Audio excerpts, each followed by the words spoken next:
Good evening, everyone. I wanted to thank everyone for coming. We are at the Town of Webb August regular meeting. I'd like to call this meeting to order, and please stand for the Pledge of Allegiance.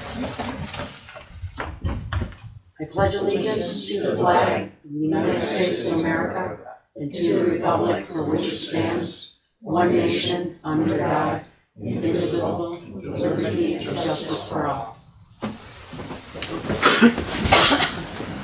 Thank you once again for coming. Please sign in on the attendance sheet and please make sure your cell phones are turned off. The next regular meeting will be on September 13th at 7 p.m. September audit of claims meeting will be held on the first Tuesday, not the first Monday because it's a holiday. It'll be the first Tuesday, September 6th at 5:30 p.m. Executive session may occur this evening if deemed necessary. Nancy, do we have any correspondence? We have one piece of correspondence from the DOT. It's actually, we've been carbon copied from the school. Dear Superintendent Germer, we are commencing the work order plans to construct the flashing beacon assemblies for the Union Free School District, 20 miles per hour speed limit. We wanted to reach out to you as well as the town of Webb to notify you of the southbound Route 28 beacon location. This location, due to construction feasibility, will be located in the grass area between the frontage of the existing Old Forge Liquor Store and Cedar Mountain Mercantile Shop. This will extend the 20-mile-per-hour per speed limit north by approximately 200 feet from where it begins today. There'll be no changes in the northbound Route 28 direction as it relates to the start of the 20 miles per hour speed limit sign. Your interest in this matter is greatly appreciated. If you have any questions or comments, please feel free to contact me. Sincerely, Michael A. Gallerani, Regional Traffic Engineer. That's just an FYI for us. Thank you. Macaulay Mountain Cafeteria and Lounge. We have some bids that have gone out. Nancy, can you please read the notice to the bidders? Which one do you do, the cafeteria? Please take notice that pursuant to a resolution of the Town Board of the Town of Webb, Herkimer County, and pursuant to law, sealed bids marked bid on the envelope will be received, publicly opened, and read aloud at the meeting of said Town Board to be held on the 9th day of August 2022 at 7 p.m. at the Town of Webb Municipal Office Building, 3140 State Route 28, Old Forge, New York, and a contract awarded to the highest responsible bidder for the following. Cafeteria and Lounge Concession at Macaulay Mountain. Complete specifications are on file with the Town Clerk. All bids to include a non-inclusion certificate. Bidders must meet all specifications. Said board reserves the right to reject any or all bids for any reason whatsoever and to withhold the awarding of said contract. All bids to be in the hands of the Town Clerk of the Town of Webb, Old Forge, on or before 7 p.m. on the 9th day of August 2022, dated July 12th, 2022, by order of the Town Board, Nancy T. Russell, Town Clerk. And did we receive any bids? We have one bid.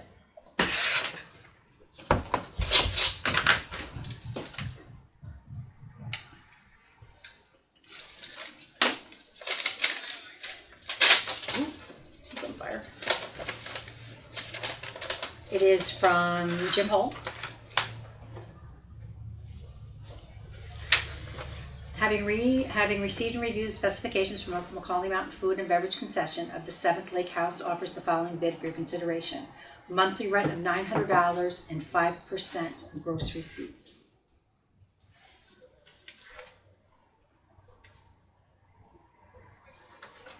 And there is a non-inclusion certificate. Thank you. And what's the pleasure of the board? Wait 1 second. Oops. I feel like there's something in the bid. Hold on. Sorry.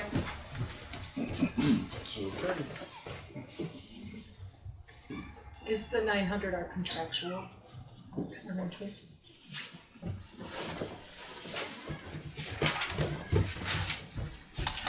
I'm not prepared.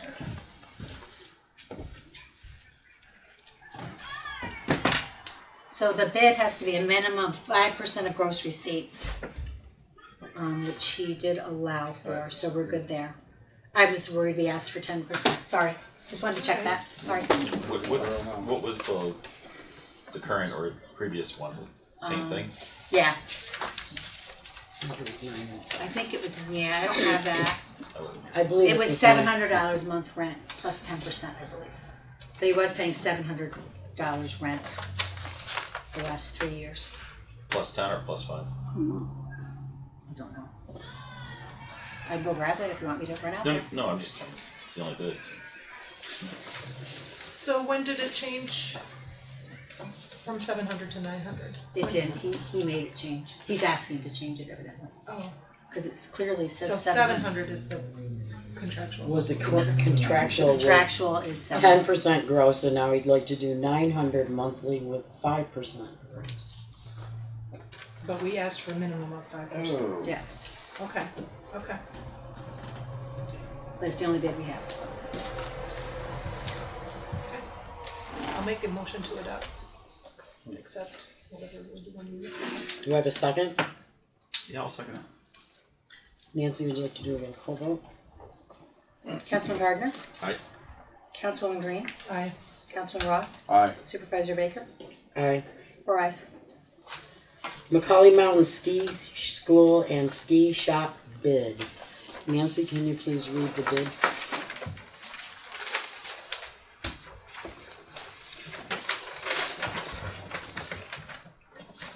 Okay, please take notice pursuant to resolution of the town board of the town of Webb, Herkimer County, pursuant to law, sealed bids marked bid in the envelope will receive publicly open and read aloud at the meeting of said town board to be held on the 9th day of August 2022 at 7 p.m.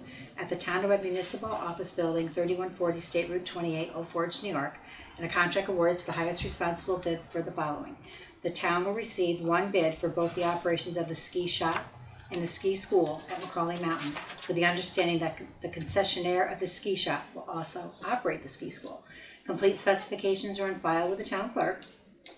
All bids to include a non-inclusion certificate. Bidders must meet all bids, all specifications. Said board reserves the right to reject any or all bids for any reason whatsoever and to withhold awarding of a contract. All bids are to be in the hands of the town clerk of the town of Webb, Old Forge, on or before 7 p.m. the 9th day of August 2022, dated July 12th, 2022, by order of the town board, Nancy T. Russell, town clerk. Thank you, and do we have any bids? We have one.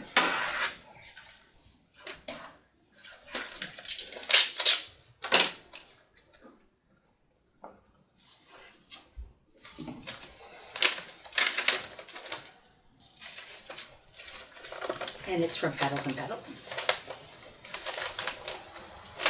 Dear Town Board, we are pleased to submit this operation for the ski shop and ski school at Macaulay Mountain. We propose a bid of $2,000 and an additional 10% of gross profit in the excess of $10,000 per school ski season. We are willing to agree for the specifications of the ski shop and ski school as presented, but do request the following changes to be made. We propose that Section 4 of the specification, which prohibits assignments, be replaced by provisions allowing for assignment in the event of a sale of all, or substantially all, of the bidder's assets, as well as a provision that acknowledges that other assignments may not be made by bidder without the express written consent of the town board, which shall not be unreasonably withheld. The proposed revision is customary in assignment provisions. Additionally, we propose that Section 13 of the specifications, which provides for 30 days termination by either party at any time, be replaced by a provision allowing for termination by either party with written notice prior to June 30th, 2023 or June 30th, 2024 in the following ski season. We do not believe that it is in either party's interest to be able to terminate the contract during a ski season with a 30-day notice. The proposed revision closely mirrors the parties' agreement in all past leases. For the past 15 years, Pedals and Pedals Incorporated has demonstrated that it has the necessary dedication and ability to run a profitable and efficient ski school and retail shop and is a responsible bidder for the operation of the ski shop and ski school. We look forward to having an opportunity to continue to serve the town. Sincerely, Pedals and Pedals, Ted Cristero, President.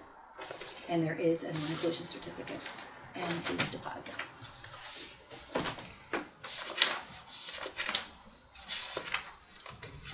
Okay. What would be the pleasure of the board? Do you want a motion before discussion or after? I think we should discuss. So any changes would have to be done via attorney for us to do that. So we can't agree to that this evening, even if we did all agree. So we'll have to discuss it. with the attorney to see if Okay. it's something we can do. It's fine. The first one I really don't understand, and just hearing it quickly, so if I could read it. The second makes perfect sense to me. I'm happy to explain our position on the first one and the second one. The first one is because there's no assignment allowed, and that means that Ted can't transfer it to another party. That's fine, except in the next 5 years, Ted's going to start to consider successors to his business. And this would be part of those types of conversations. So we want to have the latitude to sell it not to anyone, but someone who takes over the entirety of his business. If that's not acceptable, at the very least, we would ask that the board include in the lease a provision that says assignments can only be made with the consent of the board, but that consent cannot be unreasonably withheld. It's pretty standard language and things like that, and that means that you can't capriciously or arbitrarily tell Ted that his deal's off the table. That seems fair. So that's the first one.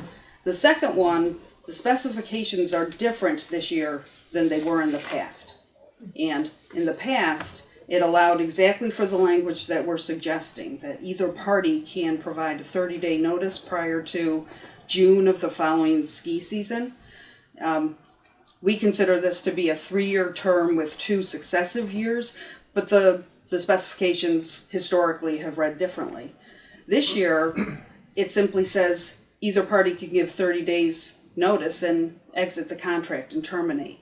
That's not in anybody's best interest. It's not in Ted's best interest to have the town pull the plug, and it certainly isn't in the board's best interest for Ted to get tired after December's over and say, I'm leaving in 30 days. So we want this to be the 3-year contract that we think it is. We're happy to live with the way it was structured before, which did allow either party to leave in the middle of the term. But so that's the reason for the request. How did that get changed? Is that, It's not changed that I know of. I have the contract. I have the contract and And I can honestly say, Yeah. it did not get changed on purpose if it got changed, so I don't know Sounds like anything that about was that. mistake. yeah, I did wonder about that because it is Yeah, different. So the only question I have on that, and you seem to know quite a bit what you're talking about there. I guess that was, it seems to me that was written if for some reason it's and don't take this wrong way, Ted, you've done a wonderful job up there, okay? If somebody came in and did a horrible, crappy job, didn't open the place, didn't take care of it, something has to be done. So the Right. board has to step up and say, sorry, you gotta get out. That's right. The specifications allow But that. if we can't do that only in June, that's, There's a separate provision that does allow you to do that. Allows the board to exit if there's a breach of the agreement or a failure to operate it, is and is stated. that in there, Nancy? I'm just trying to cover Yeah, if yeah, something it's- drastic understand. was there. That would be more akin to something for cause. You're covered. The board is covered if That's Ted never shows up or shows up and does a bad job. You're covered there too. But this is either party without reason can terminate. And if you look at section 13 and compare it to the paperwork from 2017, which was the last time the bid was done, they're different. And not to what I believe anybody's advantage. Yeah, it seems like it would be fine to go back to the original wording if that was somehow changed. I'm as surprised, I Yep. Yeah, there was Unless they- over a conversation of Okay. aware of like, I'm not let's aware change of the it. contract. So Yep. this is Really news to don't me know. as far I as mean, I can go look at the other contract, but So Or you with the can- change, like Barb said, I- can we not do anything then? you could table it and just do it next month if you want. We're willing to accept the bid, right? We'll accept the bid, but if we could, We're willing to accept the contract. we're willing to Just accept those the two contract concessions. as is, but with the understanding that we would like this to be discussed with the attorney as we move forward. Oh. so it could just be done with an Right. addendum to the Yeah. contract once it's, Right. so there's no. Certainly that last piece is more important to us than the first one, because candidly, if he were exiting his business, there would be a dialogue between him and the town, regardless of what the contract said. But this termination provision just is uncomfortable, Okay. quite honestly, and I think we're asking that it look just like last time, the specifications. The lease itself is silent on it, and it doesn't It doesn't carry it over into the lease, but it does attach the specifications and incorporates them, so arguably there's an ambiguity there. All I'm right, just so asking that it looks like it. what we'll did do is we'll give it 5 to years Brian, ago. amend it, and you guys can look at it. And Okay. But we can vote on this tonight, correct? Yeah. Okay. Yeah, I will check with him tomorrow. Okay. Do you have a motion? I'll make the motion, accept. Second? I'll second it. Roll call vote, please. Kurt and Mike. Okay, Councilman Gardner, Aye. Councilwoman Green, Aye. Councilman Ross. Aye. Supervisor Baker, Aye. 4 ayes.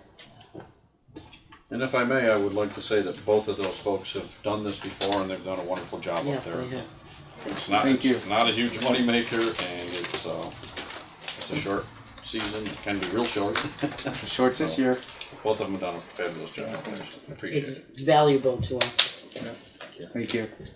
Okay, at this time, I would like to introduce our guest speakers. We have Steve Perkins, New York State DEC wildlife biologist, Lieutenant John Murphy, and Andy McDuff, regional wildlife manager.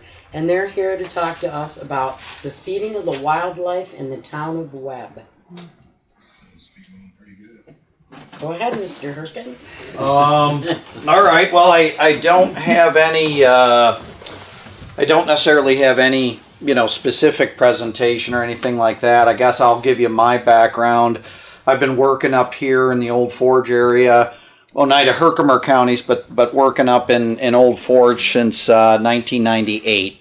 So I have a lot of experience up here. Dealing with the bear issues that that the village and actually this corridor from Old Forge to Inlet. In that time, there have been good years where there haven't been as many issues related to black bears, and then there have been some years that were just off the charts and just really tough years for bear damage and different complaints and things like that. I think this year, obviously, the bears that were recently euthanized have certainly generated a lot of conversation. But admittedly, there have been other bears in the past that have been put down as well.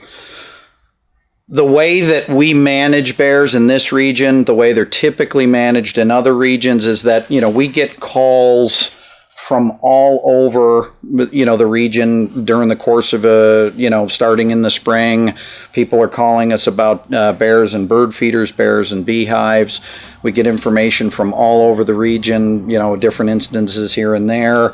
We try to document all that stuff. So one of my jobs, and I work with law enforcement a lot, and as well as the rest of the region wildlife, to kind of gather in all these complaints, because at a statewide level, we do keep track of that. Typically, as the season progresses, the complaints are bears and bird feeders, bears and garbage cans, fairly simplistic stuff. We are seeing more bears and chicken coops now that people have a lot of chickens compared to 20 years ago. But we take in all these different complaints. But over the course of a year, what you'll start seeing out there is you'll start seeing progressions of behavior, right? Old Forge is sort of classic for that. You start getting complaints of activity of bears in the village, doing different things, and we try to keep track of all of that and try to gauge how those behaviors are escalating. And the reason that I'm going with this is just to give you a kind of a sense of how we approach the way that we look at bears in Old Forge, the way we look at bears in Inlet, and really around the region. And so as we get all these varying complaints and we start seeing more escalated behavior, so we go from bears and bird feeders in different places, bears and garbage cans, now we're getting some bears and dumpsters. Okay, so dumpsters are something where, that's a lot of food source for animals to get into. If these dumpsters aren't secured, animals can get lots and lots of reward when they go into those, into those unsecured dumpsters. Those are the kind of things that, when we hear about those, law enforcement or wildlife will reach out to the owners of those dumpsters, which we have done. Paul McHale, some of you might remember Paul McHale. I used to run around here with Paul McHale, and we used to hit all the different commercial dumpsters to try to get, those dumpsters secured. And then generally as the season progresses, then we get some calls, bears frequenting somebody's house. Maybe they're getting into garbage sheds.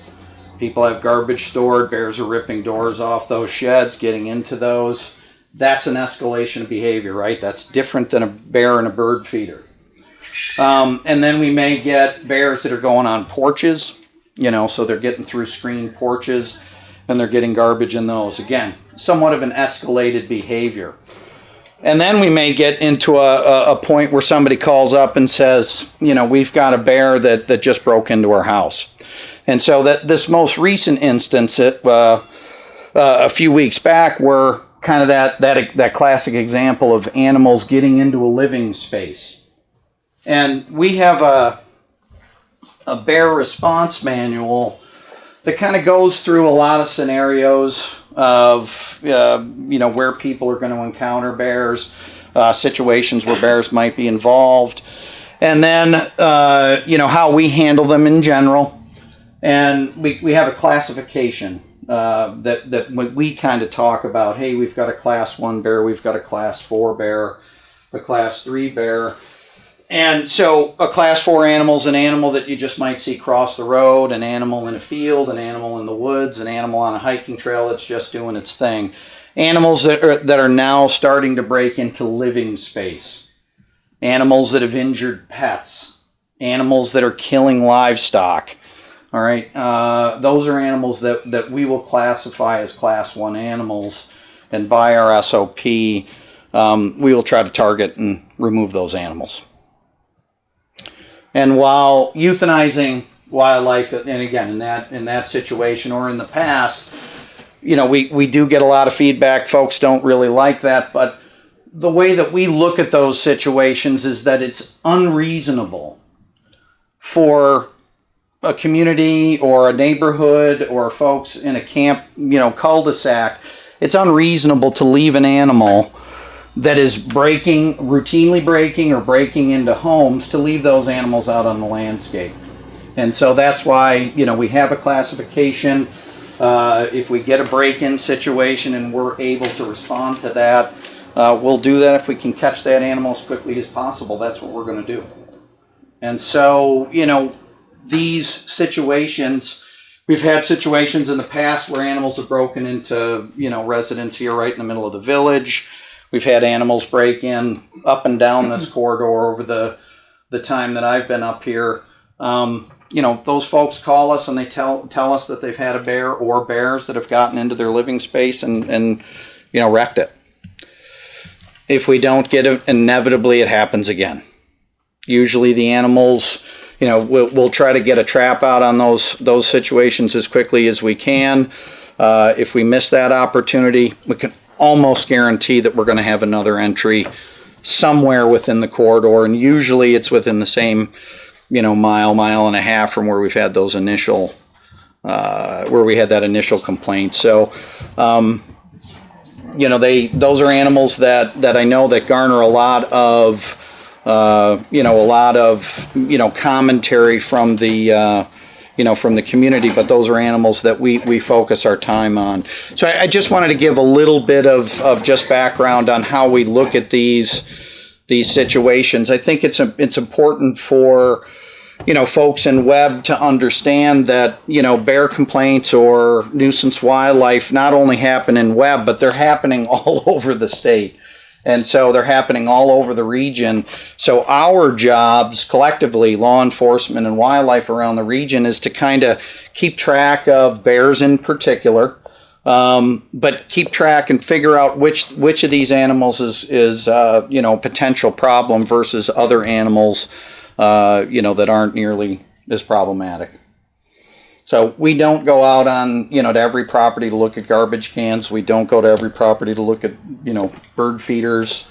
We don't look at every single shed that gets ripped into, but we do take that information down and we do document, we keep track of that. If those behaviors escalate, then we're building a case for management action. I have a question. People keep asking why you don't relocate the bears. Nope, that's a good question. The way that we look at class 1 animals anyway is, that's an animal that basically has, again, decided to go into a living space, has decided to, go after a pet, maybe injured a person, et cetera, et cetera. We don't relocate those animals because really it's pretty simple. Who wants those animals? Right? I mean, it's easy to say, hey, we've got a problem bear here in Old Forge. Why don't you just catch it and let it go out in the wilderness somewhere? Well, there's another community that's 10 miles down the road. There's another community 15 miles down the road. These animals don't stay where you put them necessarily. So if I capture an adult animal that broke into somebody's house, where am I going to take it that it isn't either going to come back here, because we've had that experience in the past, or I don't have any guarantee that it's not going to go, to somebody's house or camps or get into another neighborhood or something and cause exactly the same damage. So we just don't have anywhere in the Adirondacks. It's a 6 million acre park. It's a nice big park, but you can fly across it in a helicopter in 20 minutes. It's not that huge, and bears can easily move. I mean, we have lots of examples of animals moving 50 miles in a couple of weeks. And that's, we use kind of 100 miles, 50 miles is a minimum, but 50 miles puts it up by Cranberry Lake. And animals that in the past have been released up there have turned around and come right back to Old Forge. And so we just there's nowhere to put them. And other communities don't want them. The last animal that we moved out of Old Forge was a small female that had actually been injured. We caught her at Nix Lake. I moved her up to Stone Dam in St. Lawrence County because that was a place that, at least historically, we had moved a few animals. She was ear tagged and then immediately went to the community of Colton, South Colton, and was visible, and everybody saw it and they got pissed. Right? Because then they sit there and they say, well, you're just moving nuisance bears around. And right now there are people on Tug Hill that are convinced we're taking your bears over to Tug Hill to let them go. And there's actually folks that have suggested we're bringing in New Jersey bears as well. Bringing all their problem animals. So that's why we don't move them. As far as moving cubs goes, again, even smaller animals, adults and juveniles, if they've committed a class 1 act, we don't necessarily differentiate between the ages of the animals. If they're breaking into living spaces, then we look at that as the same management action regardless of the age. But we don't have anywhere to take cubs either. We have 2 facilities in the state that can handle rehab bears. We're lucky to have 2 because just recently one of the rehabbers that was down in the southern tier passed away, and somebody was generous enough to try to run that facility. But if that person decides not to do that, then we have 1 outlet for any kind of orphan cubs that we might pick up. And we do pick up orphan cubs. Not as many in this region, but in other regions. We have some years where, they might pick up a whole bunch of cubs after a poor mast year where you have females that'll abandon their young.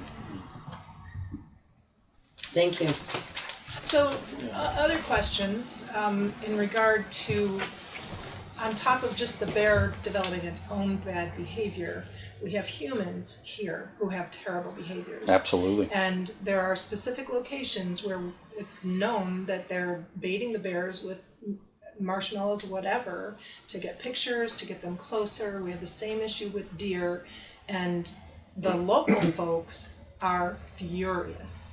We have nobody that's writing a ticket ever, it seems, because if that were done a few times, people might hold back and say, hey, we're gonna end up getting fined for doing that. But we've got our own vigilantes that go around town yelling at people and, stopping them from doing stuff. I did it myself the other day nicely, but this woman was sitting in her truck with her hand out feeding a cookie to a deer. The deer is literally in the road. So what can we expect from you guys to address that with us. Education for people that haven't a clue. All the new COVID people that have come have no idea about wildlife. They don't know the first thing, and we don't have the manpower anywhere to try and educate them. Yeah. We've started our own campaign, but we need your help, Right. big time. Yeah, and again, my name is John Murphy. I'm the lieutenant for this area. I cover Lewis County, Northern Herkimer, Northern Oneida. There's 3 officers that cover this area. Okay, so this is Old Forge, Town of Webb. They also cover Ohio, Steuben, Ava. I mean, Boonville. I can keep going on and on. At any given time, I only have 2 officers on, because one's on pass day. The odds of them being able to sit here and monitor the back roads of Old Forge and wait for somebody to stick their hand out the windows, it's just not going to happen. And I know it's a manpower issue. I know Chief Johnson and I have gone round and round with this for years. We can't do that. We just don't have we're a very proactive agency. I'm sorry, digress. Reactive agency. So we can come down here in the early spring. We did that this year in terms of the business owners. They did a wonderful job of policing themselves. Okay, for this year. And then we have the campground, which is a private campground. If it was a state campground, we could be in there as much as possible. We can enlist our forest rangers to be in there helping out with bear feeding issues. We can't just walk into Brian Newland's campground and start ripping tickets. They call us when they have problems with nuisance bears. And that's, if we go in there, see somebody feeding, that's when a ticket could be issued. But the odds of us catching somebody in the act, reacting, responding to a nuisance bear, I'm being honest with you, the percentages are very low. So I don't know what your number of calls. I have no idea how many calls you get per day. Right. For any given officer, any given day.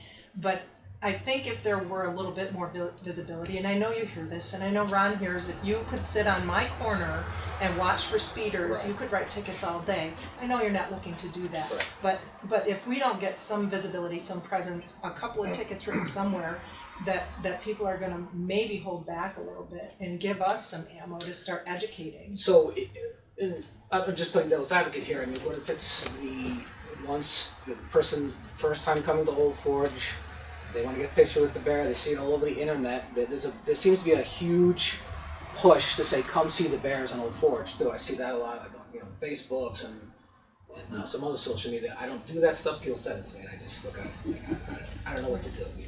So they come in here, for somehow, some way we get lucky, we bumble into them feeding a bear, we write them a ticket, they leave town.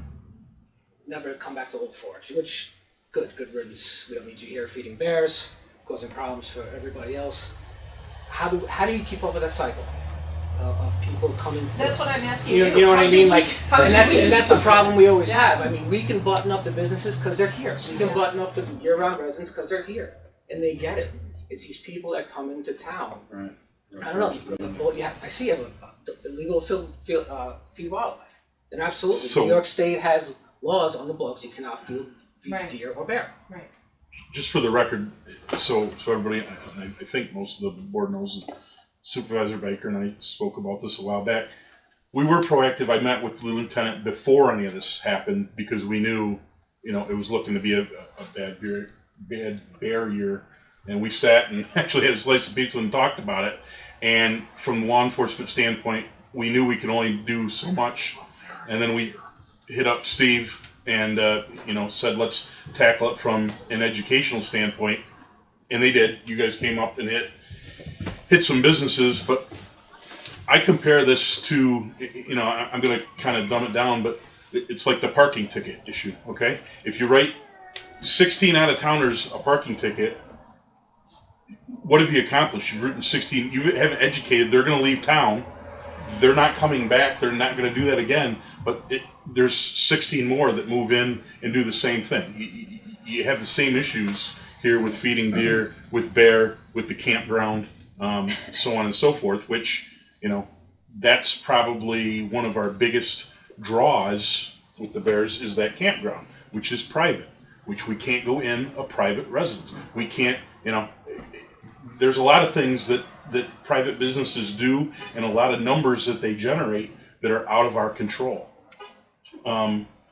as far as the law enforcement, you know, the elephant in the room for me always is going to be, well, why can't the web police just do the tickets for the feeding of the bears? Okay, we can if it's point blank, blatant. We see somebody handing something out a window, but the unsecured dumpster, the grease trap that is tipped over, where I can almost see it on a weekly basis, that kind of stuff. That's where Steve's on staff that can back up these guys with culpability through the criminal process. There's a lot to it. I'm not going to bore everybody with it, but I'm going to tell you right now, it's not that easy. Somebody feeding the cookie outside the window, you want to sign a deposition that says that person did it, that's where we get in trouble. It's a violation committed in your presence. So now, if Barb saw that person on that day feeding that deer, I cannot take a deposition from Barb and ticket that person because it's a violation and it was not committed in my presence. It's the same thing as harassment. Any violation level statute in New York State cannot be enforced unless it's if it's committed in my presence. So it's the same thing. And it puts us in a tough spot. And the common theme you're going to see over and over with both of our agencies, and we both complain equally, is manpower. That's what it comes down to. But even if we had the manpower, the odds of actually coming across somebody true. feeding, it's like I said, the odds are very, very low. And this You isn't can a go to the this isn't farm a as soon as the apples are on the apple tree by our new restroom, all day long, and I'm not kidding you, all day long, people are out there hand feeding the deer. Because the apples are off the falling, ground. so they pick it up and So, they feed And again, that to me is it's almost like it's feeding deer, but it's a stretch. I don't know if they go to fight that. It's just like, oh yeah, I picked up an apple that was already on the ground and gave it to them. Again, I don't want to bore anybody with the nuances of the environmental conservation law, but there are certain instances where we're probably going to use like education instead of writing a ticket. And this isn't a new problem. I've been supervising this area for 10 years. This is we could set our watch by when we get the first call about bears and feeding deer, which we'll get that in September. It's coming. We know. I think our response time here is pretty good. We've written businesses in the past. We've kind of we don't want to put all the onus on the businesses because we know that it's not always them. They button up what they have. The bears move. Now we're having problems in Hollywood and North Shore. We just had a bear break in on Sunday on North Shore. So now we have a Class 1 bear in the area again. And we look terrible because we're the bad guys that come in and we have to euthanize these bears. I'm telling you, every conservation officer that has to pull a trigger on a bear, it hurts them because we're supposed to be protecting wildlife, and here we have to remove from the population a nuisance bear that was created by humans. It's not fair. Sure. Okay, so don't think that we like to come in and just kill animals. My poor officer that had to kill that bear in 3 cubs, he's got some issues. Okay, and I get upset about it because we have a lot of I feel it's blowback. People don't understand. It's not a human, but it's like we're sworn to protect the resources of the state of New York, and when we have to do something like that, it's uncomfortable for us. Okay, it's always a last ditch. I think what got our attention a little bit is, you guys correct me if I'm wrong, but wasn't there something said that you're holding us responsible, as the town was responsible for all this feeding of the animals? So we're like, how can we be responsible for that? No, I think so. Misinterpreting that. Yeah, I think maybe misinterpreting some some comments that I might have shared with you guys, with Bonnie. As John said, this is the same issue in 1999 as it was in 2012, as it was in 2016, and all the other years that I forgot now at this point of animals that we've had to deal with, right? This is the same issue all the time. And really what I think, maybe what I was getting at is that over all that time that I've been working up here, there has actually been a lot of messaging from the village, from the town, about not feeding it. And I, with previous supervisors, I've sat down multiple times with the board, to talk about this very issue. And I've said a couple things on the apple trees. I made the suggestion at one time you could cut the apple trees down. Oh my God, we'd be crucified. Exactly, We have no idea right? what this is. But on the other hand, that's an attractant for people you know, to well, you know, it's attracting for wildlife, and you know, people take advantage of it, right? But so there's a solution, but immediately we can't do that, right?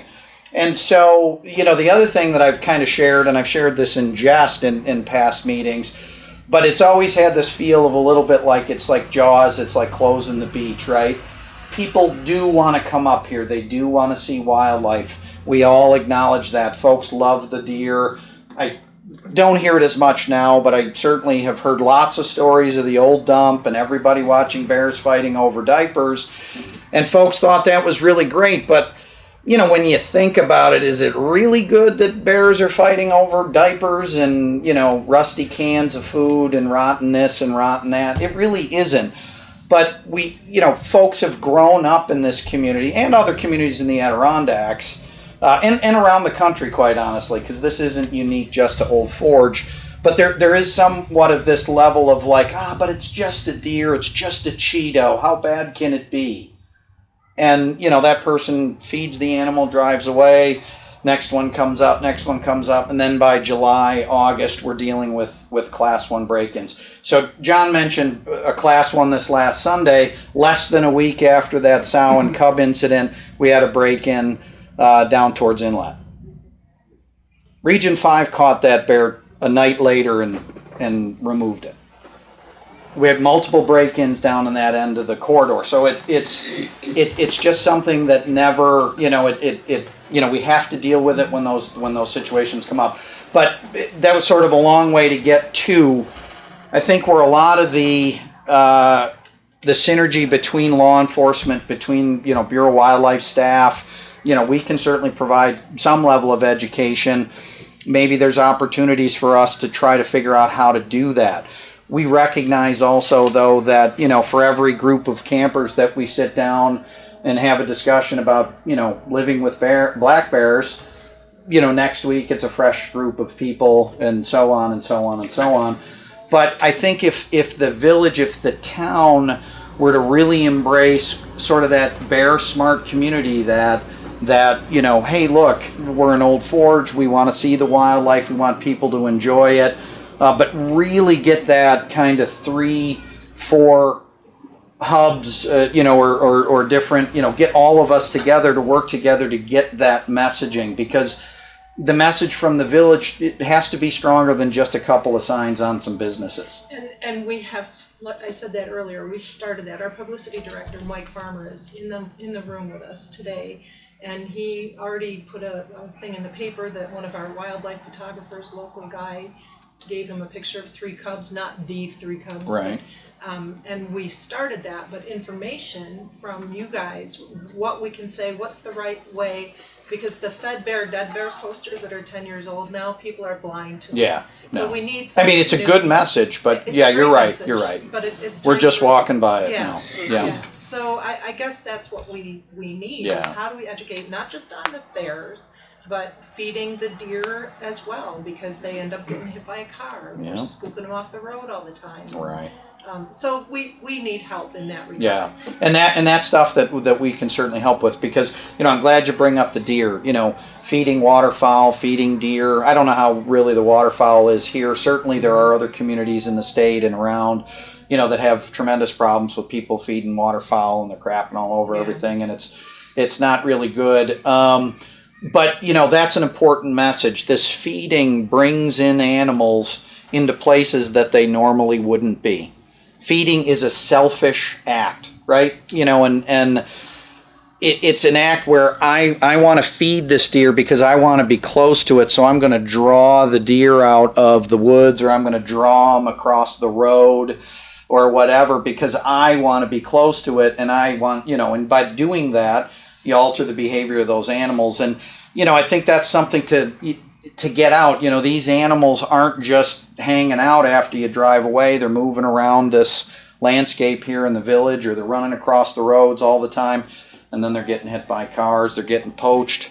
I know over the years law enforcement has addressed, I don't even know how many animals that have been shot illegally up here, you know, because they're big bucks standing next to the road. And, you know, and even if they don't get shot illegally, they're still exposed because they're out all the time. People target them, and probably for every one of these, what they catch, who knows how many they don't catch.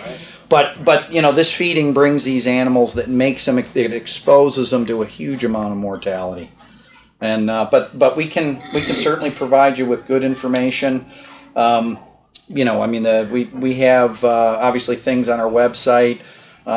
We've done DVDs in the past that we've tried to hand out to communities to either make available in libraries or movie time at the camp. We try to have that stuff available as much as we can, but we can certainly help you with messaging. I know we have something that goes at the Strand Theater. Yeah, no, that's excellent. But that came from 2012, and at the time, the village had a lot of garbage cans out that were being raided by the bears and deer, quite honestly. The deer were eating garbage too. We put the town on notice. And at the time, I think it was Bob started buying, these bear-resistant canisters. Those are fantastic. Like, that has halted the issues within the village with bears getting into, garbage that's left. But those structures right there are fantastic ways to advertise, don't feed. This is why it's important to make sure wildlife doesn't have access to your garbage. I mean, those are working for you. I know everybody can't buy them, but they're still good. One of the officers came through on a busy weekend, and there was extra garbage cans out, just regular garbage cans. And he pulled in one night, the bear was in one. It was 4th of July. So then he mentioned something to I don't know who he called on for the town. They were gone. Yeah, well, that was this year. Yeah, that was this year, but back in 2012 they had been out. Yeah. So this year, no, we wouldn't say the town is liable. Absolutely not. Yeah. We're just saying, let's. I think if, as a community, if we keep on this and stay on it, and in the spring we address it before it all starts to happen, then we're going to be that much further ahead. I have some more signage coming. I've been working with a graphic designer from View, and she's helping me with some signage so we can have some new signs next year, different stuff going on, different visuals. Yeah. But I really think that it can be addressed. I just think we need to stay on it. I think winter hits and we all go, okay. Yeah.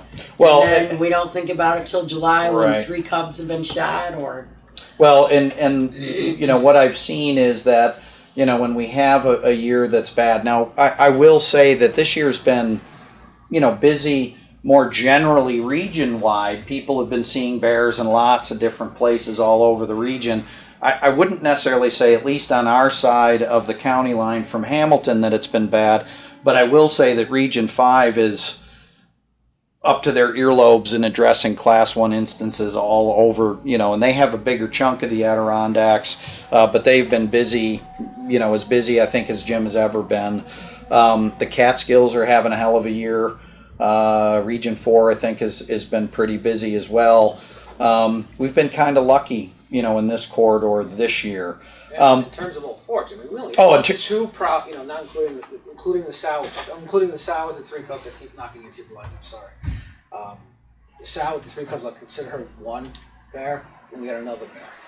So that was it. We only had 2 real problem bears all year. Yeah, we've had 3 Class 1s in we just the had area. A third. Yeah. So yeah. They're I not haven't seen that many this year. right. That's right. I mean, so luckily in terms of Old Forge, it's actually a good. Yeah, it's a but good bear. on the bad years, it gets everybody excited.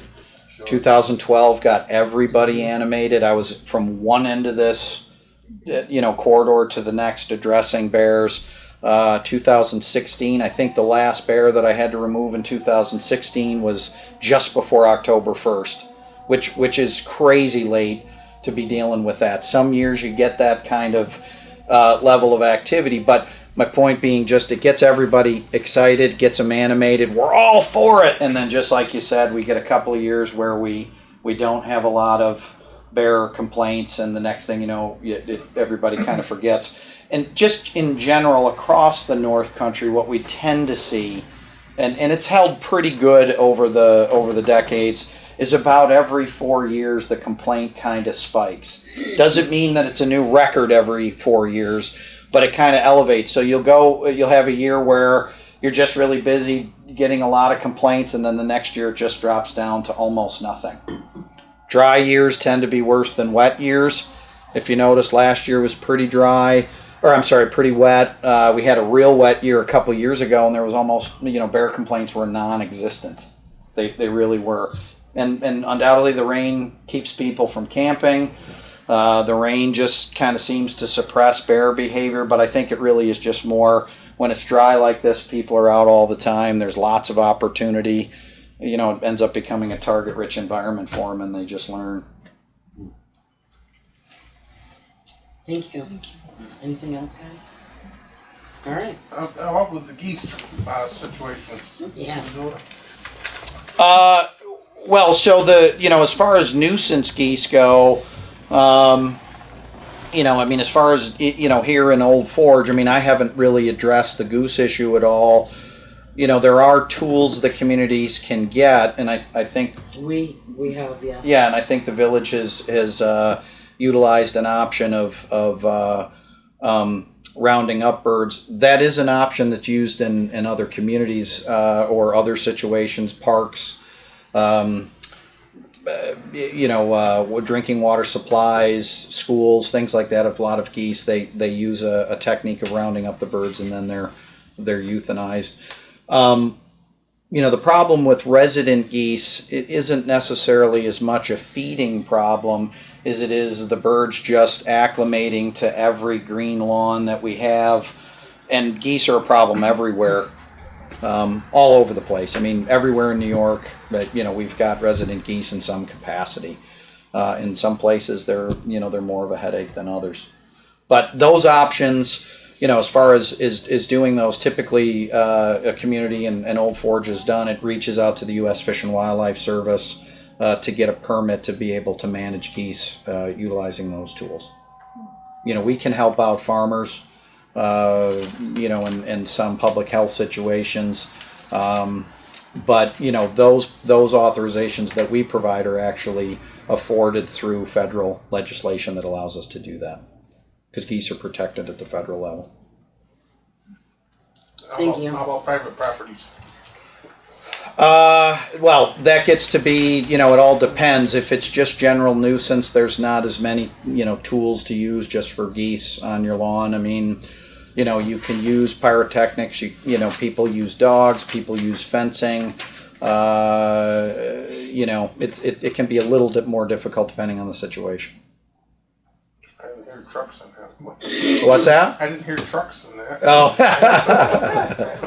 No, resident geese can be a real, they certainly can be problematic. They're wonderful birds, but they can be, problematic. And, when I started with DEC, resident geese were, just really only an issue up in St. Lawrence County.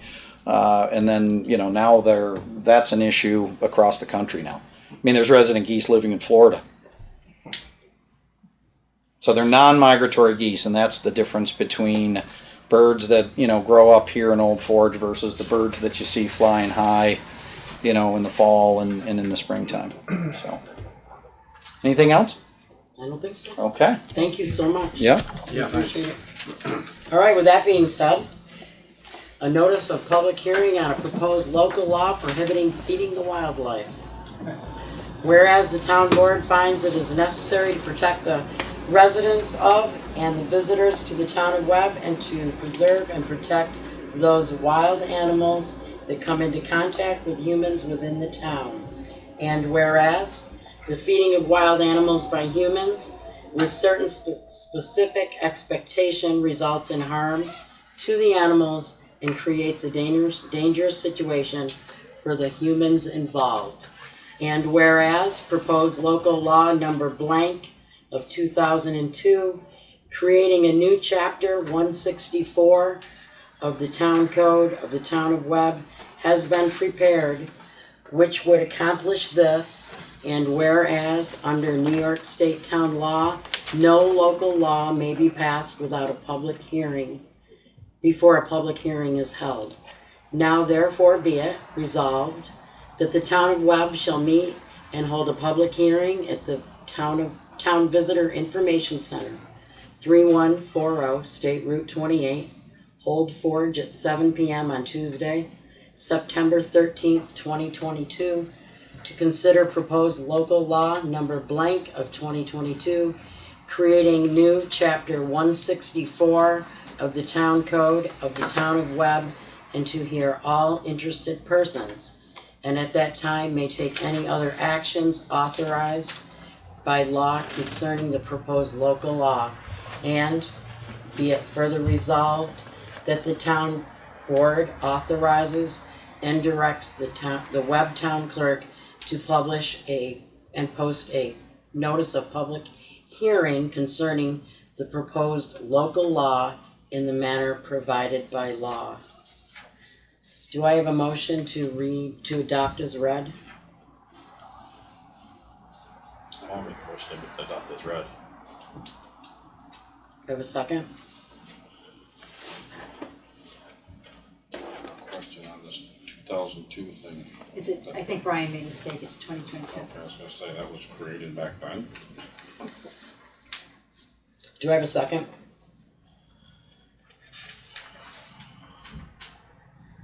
Okay. Yes, can I ask a question then still? Discussion. Is there a need to create a law for us to, we have everybody here right now. Is there a need for us to do something like this, to create an additional law? Does it help us, to give us tools in any way? I didn't know anything about this. I just was given this a couple hours ago, so I don't really want to weigh in because I haven't reviewed it. I think it makes a statement to the town. I think it makes a statement that we are not going to put up with it any longer. I'm in total agreement with the supervisor. I am too, I'm just curious I as to don't have an is this a opinion on this tool because I that really we need? haven't digested it yet. Does that enable you to enforce it on private properties? No. I guess I do have a lot of questions here, Supervisor, is our local police gonna now be tallied with arresting people for feeding deer and bear and all that stuff throughout the town and through private property? We are all hoping these that things? if we give out a few tickets, that this will deter people from starting to. Because there was, I believe, wasn't there a law? There's a New York state law. We do not have Stop along like your car and feed them out of the car and stuff like that. we do not have a town ordinance. We have, it's a We do town law something. for South Shore Road to not stop on the road, and it was initiated because people were feeding deer. But it's not about feeding deer, it's about stopping, correct? You Right. can't stop and park your car. Correct. That's all it is, stopping. I don't feel that there was enough board input to put this together. I don't know, after listening to what these gentlemen had to say, that having another law that mirrors the laws that already exist, I don't know that we have the manpower to have our police officers doing this. I just think there has not been enough discussion. I'm not prepared to go to public hearing on it. So that's why I didn't second. All right. Clerk to Justice, the Town of Webb Town Board would like to change the job title of the clerks at the Justice Court to Clerk to Justice, pending New York State Civil Service approval. This position is still a part-time 29.5 hours per week. Do we have a motion to change the job title of the clerks at the Justice Court to the Clerk to Justice, pending New York State Civil Service approval? So moved. We have a second? I'll second it. All in favor? Oh, sorry. Roll call vote? We do roll call? Yep. Councilman Gardner. Aye. Councilwoman Green. Aye. Councilman Ross. Aye. Supervisor Baker. Aye. Four ayes. The Town of Webb Town Board would like to create a full-time police officer for the Town of Webb Police Department. The police department will be, in the future, filling the SRO position for the Town of Webb schools, and we will need an additional patrolman. Do I have a motion that the board authorizes the Town of Webb Police Chief to advertise and hire a full-time policeman with benefits? Do I have a motion? I'll make the motion. Second. Any discussion? Yes. I would like to know if this officer is looking to be hired before January. What is Our new, we have a budget coming up, and I'm positive we didn't budget for a new officer this year. And I know what's gonna be said is the school's gonna take some of the heat off of this, but what I wanna know is, we usually have to dress an officer, we used to have this, if you don't get a lateral, you have to send them to school. There's a lot of expenses involved. And I just would like to know if we can have time to budget for this, or You have to read I this. didn't read that. I so- didn't, no one did, we just got it, but that will did. answer It one just thing. came. the question. So I would like to know So the those answers, contract. because we don't, I know for a fact, our budget does not, can't handle this right now. There wouldn't be any expenditure from us as far as, the school's gonna start paying for them when the position is filled. So we would be able to budget for our 2023 expenses that would come out of it. It's gonna be a 9-month, 3-month split with all expenses, and then the vehicle's gonna be a separate contract. So we will bear a portion of the cost because we will use that officer. Right. But I think when we For have, the most part, it really doesn't kick in until next year, right, our portion of it. I guess that's the answer that I wanna know is, like, I know the chief doesn't know this, but if we get lateral, typically it doesn't cost us as much as if we don't. So we have to pay somewhere along the line, unless it's after January, where we can look at our budget and budget for that. Well, I can't, I mean, my crystal ball's broken when I'm gonna be able to hire somebody. I mean, I can't tell you that. That's my point, I guess. But I can tell you this, I'm here to tell the board tonight that I've tried to find a lateral transfer. I had someone that was interested, however, in terms of police contracts, Utica Police just dropped a bombshell in the last week. They're starting their officers at $95,000, no residency requirement. All the valleys are following suit. My one and only candidate that lived up this way that I thought was going to be an in decided she's going to stay put. So I think I'm going to have a really hard time getting somebody to drive an hour north when all of those valley PDs are all in the same ballpark. I also want, and I've made it crystal clear in every email I've sent, but I want to say it for the record, and I know the supervisor and I are on the same page with this. I'm not going to sabotage our existing police department to put an SRO in there. I can't pull somebody out right now until I backfill that position. As soon as I can find somebody that is willing to either, one, go through the academy, which is a 6-month process, then 3 months of field training at best. Okay, so that's 9 months out.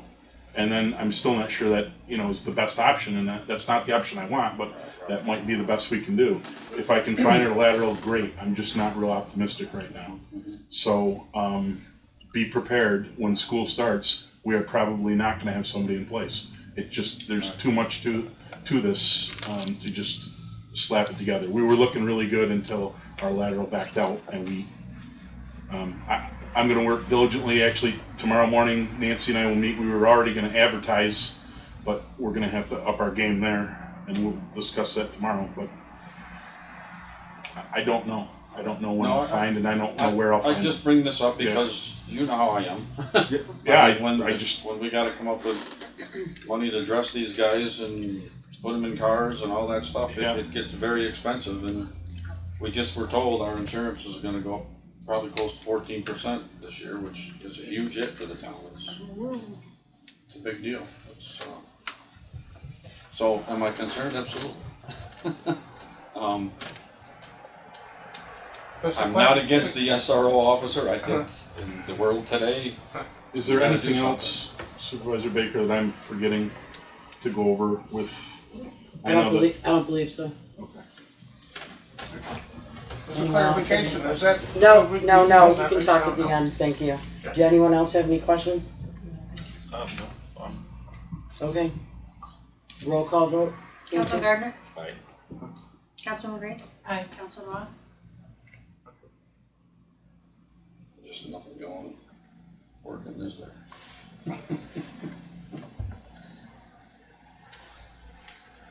Very concerned about this budget, you guys. You're really thinking that that's probably not gonna happen until after January?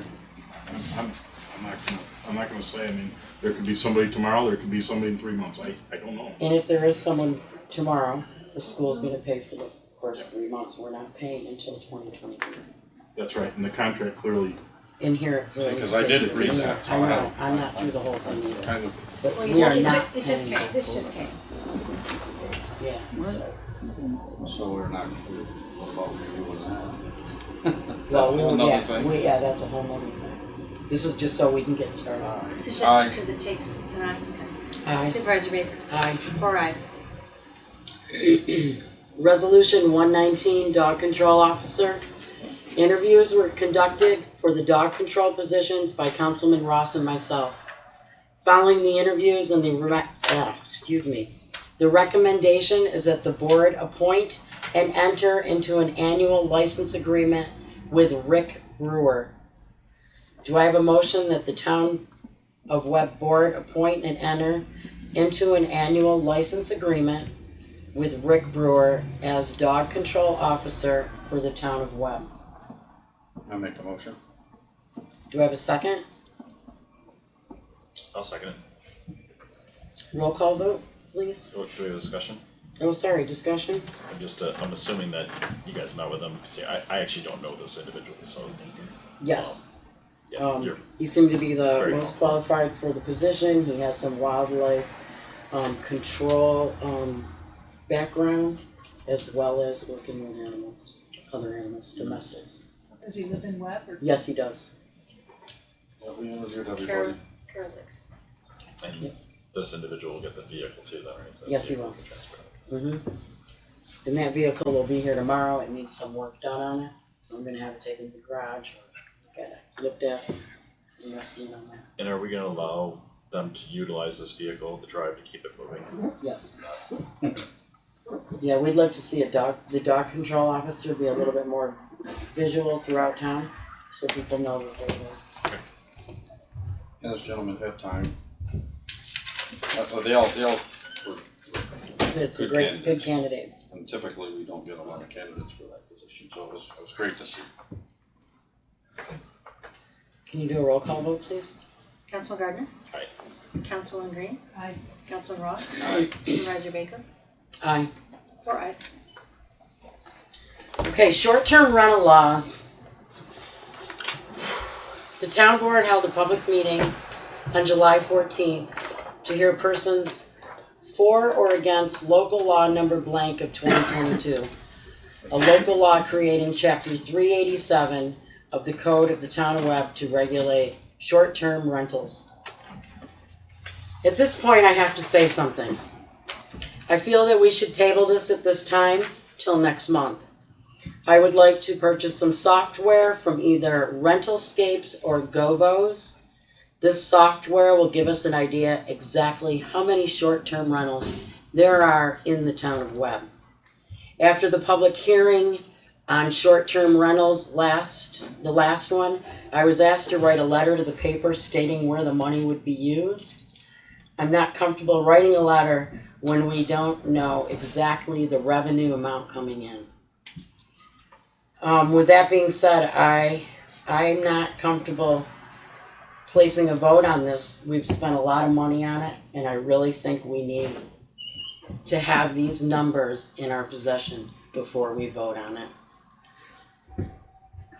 Okay, sorry. I agree. What's the pleasure of the board? I've said it before, it'd be nice that we know what we're dealing with. So how do we act on this, Nancy? So you just do a motion to table it, Okay, because you want to keep doing it, you're just not Right. there, so I would just table it. okay. And maybe it would be those- nice to have all of this. Exactly. Yes. Yes, it'd be great that time. So, you know, maybe they'll give us let us purchase a snapshot of the picture, current picture of what it is. I've been in there today looking and getting prices and stuff. I had some comments on it too, depending on how this went tonight. I didn't know. Are you okay with tabling it? Absolutely. Motion Okay. to table. Thank you. Do I have a second? I'll second. Okay. Thank you. Here's some cards. So Thank you. I'm available anytime in Herkimer folks want to talk about, educational opportunities, anything like that. Look at our deer management plan. We've got community action plans for deer as well. Thank you. Okay. Thank you. Nice Thank you. meeting you. Thank you Thank you for guys. going. Be careful going back. Lance, can you do a roll call vote, please? Councilman Gardner, For the table. for the Yeah, table. Table, yes. Sorry. Councilwoman Green. Aye. Councilman Ross. Aye. Supervisor Baker. Aye. 4 ayes for tabling. Thank you. Okay, this is long, you guys. Wastewater treatment plant emergency roof replacement project financing bond resolution. Whereas the town of Webb operates a wastewater treatment plant to process wastewater from the town of Webb Old Forge Sewer District, and whereas the town board had to replace two roofs of the wastewater treatment plant assessed in 2021 to determine if they needed replacement. And whereas it was determined that the one of the two wastewater treatment plant roofs needed immediate replacement, and the town board duly arranged for the such roof replacement. And whereas when the work on such roof was being done, it became clear that the remaining roof was in much worse shape than understood, and it needed immediate repair, causing emergency replacement. Can you please read? Sure. Thank you. Whereas such emergency roof replacement and related actions that occur on the existing site of the wastewater treatment plant do not involve substantial changes in existing structures or facilities, therefore is a Type 2 action under the State Environmental Quality Review Act, and no further environmental review is required. Now therefore be it resolved by the Town Board of the Town of Webb, Herkimer County, Section 1, the specific object or purpose for which the obligation authorized by the resolution, the bond resolution, are to be issued is the emergency replacement of the second roof of the wastewater treatment plant, including related preliminary and incidental cost, the project, and such specific object or purpose is hereby authorized at a combined maximum estimated cost of $369,000. Section 2. The plan for financing of such maximum estimated cost includes issuance of up to $369,000 in serial bonds and or bond anticipation notes of the town, hereby authorizing to be issued pursuant to local finance law. The town board is authorized to submit applications for grants and or low interest loans from various funding sources. To the extent that any such monies are received, the town board shall apply such funds to the payment of principal and interest of the bond or bond's anticipation note. Pursuant to local finance law, section 107, a down payment from current funds is not required. Proceeds of bonds or bond anticipation notes may be used to reimburse expenditures made by the town from other funds or otherwise on or after the date of adoption of this bond resolution as modified by Section 3. Section 3. The town board anticipates that the town may pay certain capital expenditures in connection with the project prior to the receipt of proceeds from the bonds. As noted above, this is an emergency replacement based on the unexpected situation of this roof having rotten supports, and the wastewater treatment plant absolutely cannot operate with a defective roof and or leakage in the wastewater treatment plant. The town board hereby declares its official intent to use bond proceeds to reimburse the town for such project expenditures, including any general funds forwarded from the general fund or the town fund toward the cost of the project within the immediately preceding 60 days. Any such forwarding of funds shall be repaid from financing proceeds by the end of 2022. This section of the resolution is adopted solely for the purpose of establishing compliance with the requirements of section 1.150-2 of the Treasury regulations and does not bind the town to make any expenditure, incur any indebtedness, or proceed with the acquisition, construction, and installation of the project. Section 4. It is hereby determined that the period of probable usefulness of the specific object or purpose is 40 years. Pursuant to Section 11 of the local finance law. It is hereby further determined that the maximum maturity of the serial bonds herein authorized may exceed 5 years. Section 5. The faith and credit of the town of Webb, Herkimer County, New York, are hereby irrevocably pledged for the payment of the principal of and interest on such obligations as they became due and payable. An annual appropriation shall be made in each year sufficient to pay the principal of and interest on such obligations becoming due and payable in such years. There shall annually be levied on all taxable real property in the town of Webb's Old Forge Sewer District a tax sufficient to pay the principal of and interest on such obligations as they become due and payable. The bond resolution is not subject to permissive referendum pursuant to local law section 35. Section 6. For the purpose of paying the cost of the project, they are hereby authorized to be issued serial bonds of the town of Webb up to the maximum amount of $369,000, the maximum maturity of which shall not exceed 40-year payable of probable usefulness, and which shall mature on or before such date as measured from the date of the bonds or from the date of the first bond anticipation issued in anticipation of the sale of such bonds, whichever date is earlier. The bonds may issue in form of a statutory installment bond. Section 7. They are hereby authorized to be issued bond anticipation notes for the specific object or purpose in an amount up to, not exceeding the amount of $369,000, maximum amount of serial bonds authorized to be issued in anticipation of the issuance and sale of serial bonds authorized, including renewals of such bond anticipation notes. Section 8. Any bond anticipation notes shall be payable from the proceeds derived from the sale of the bonds or otherwise redeemed in the manner provided by Section 23 of the local finance law. The faith and credit of the town are hereby irrevocably pledged for the payment of bond anticipation notes and the interest on them. Section 9. There are no bond anticipation note outstanding which have been previously issued in anticipation of the sale of these bonds. Any bond anticipation notes which will be issued in anticipation of bonds will be an assessable improvement. These notes shall mature at such time as the town may determine and be renewed from time to time, provided that no event shall such notes or renewals extend more than 1 year beyond the original date of issue, except as permitted in the local finance law. Section 10.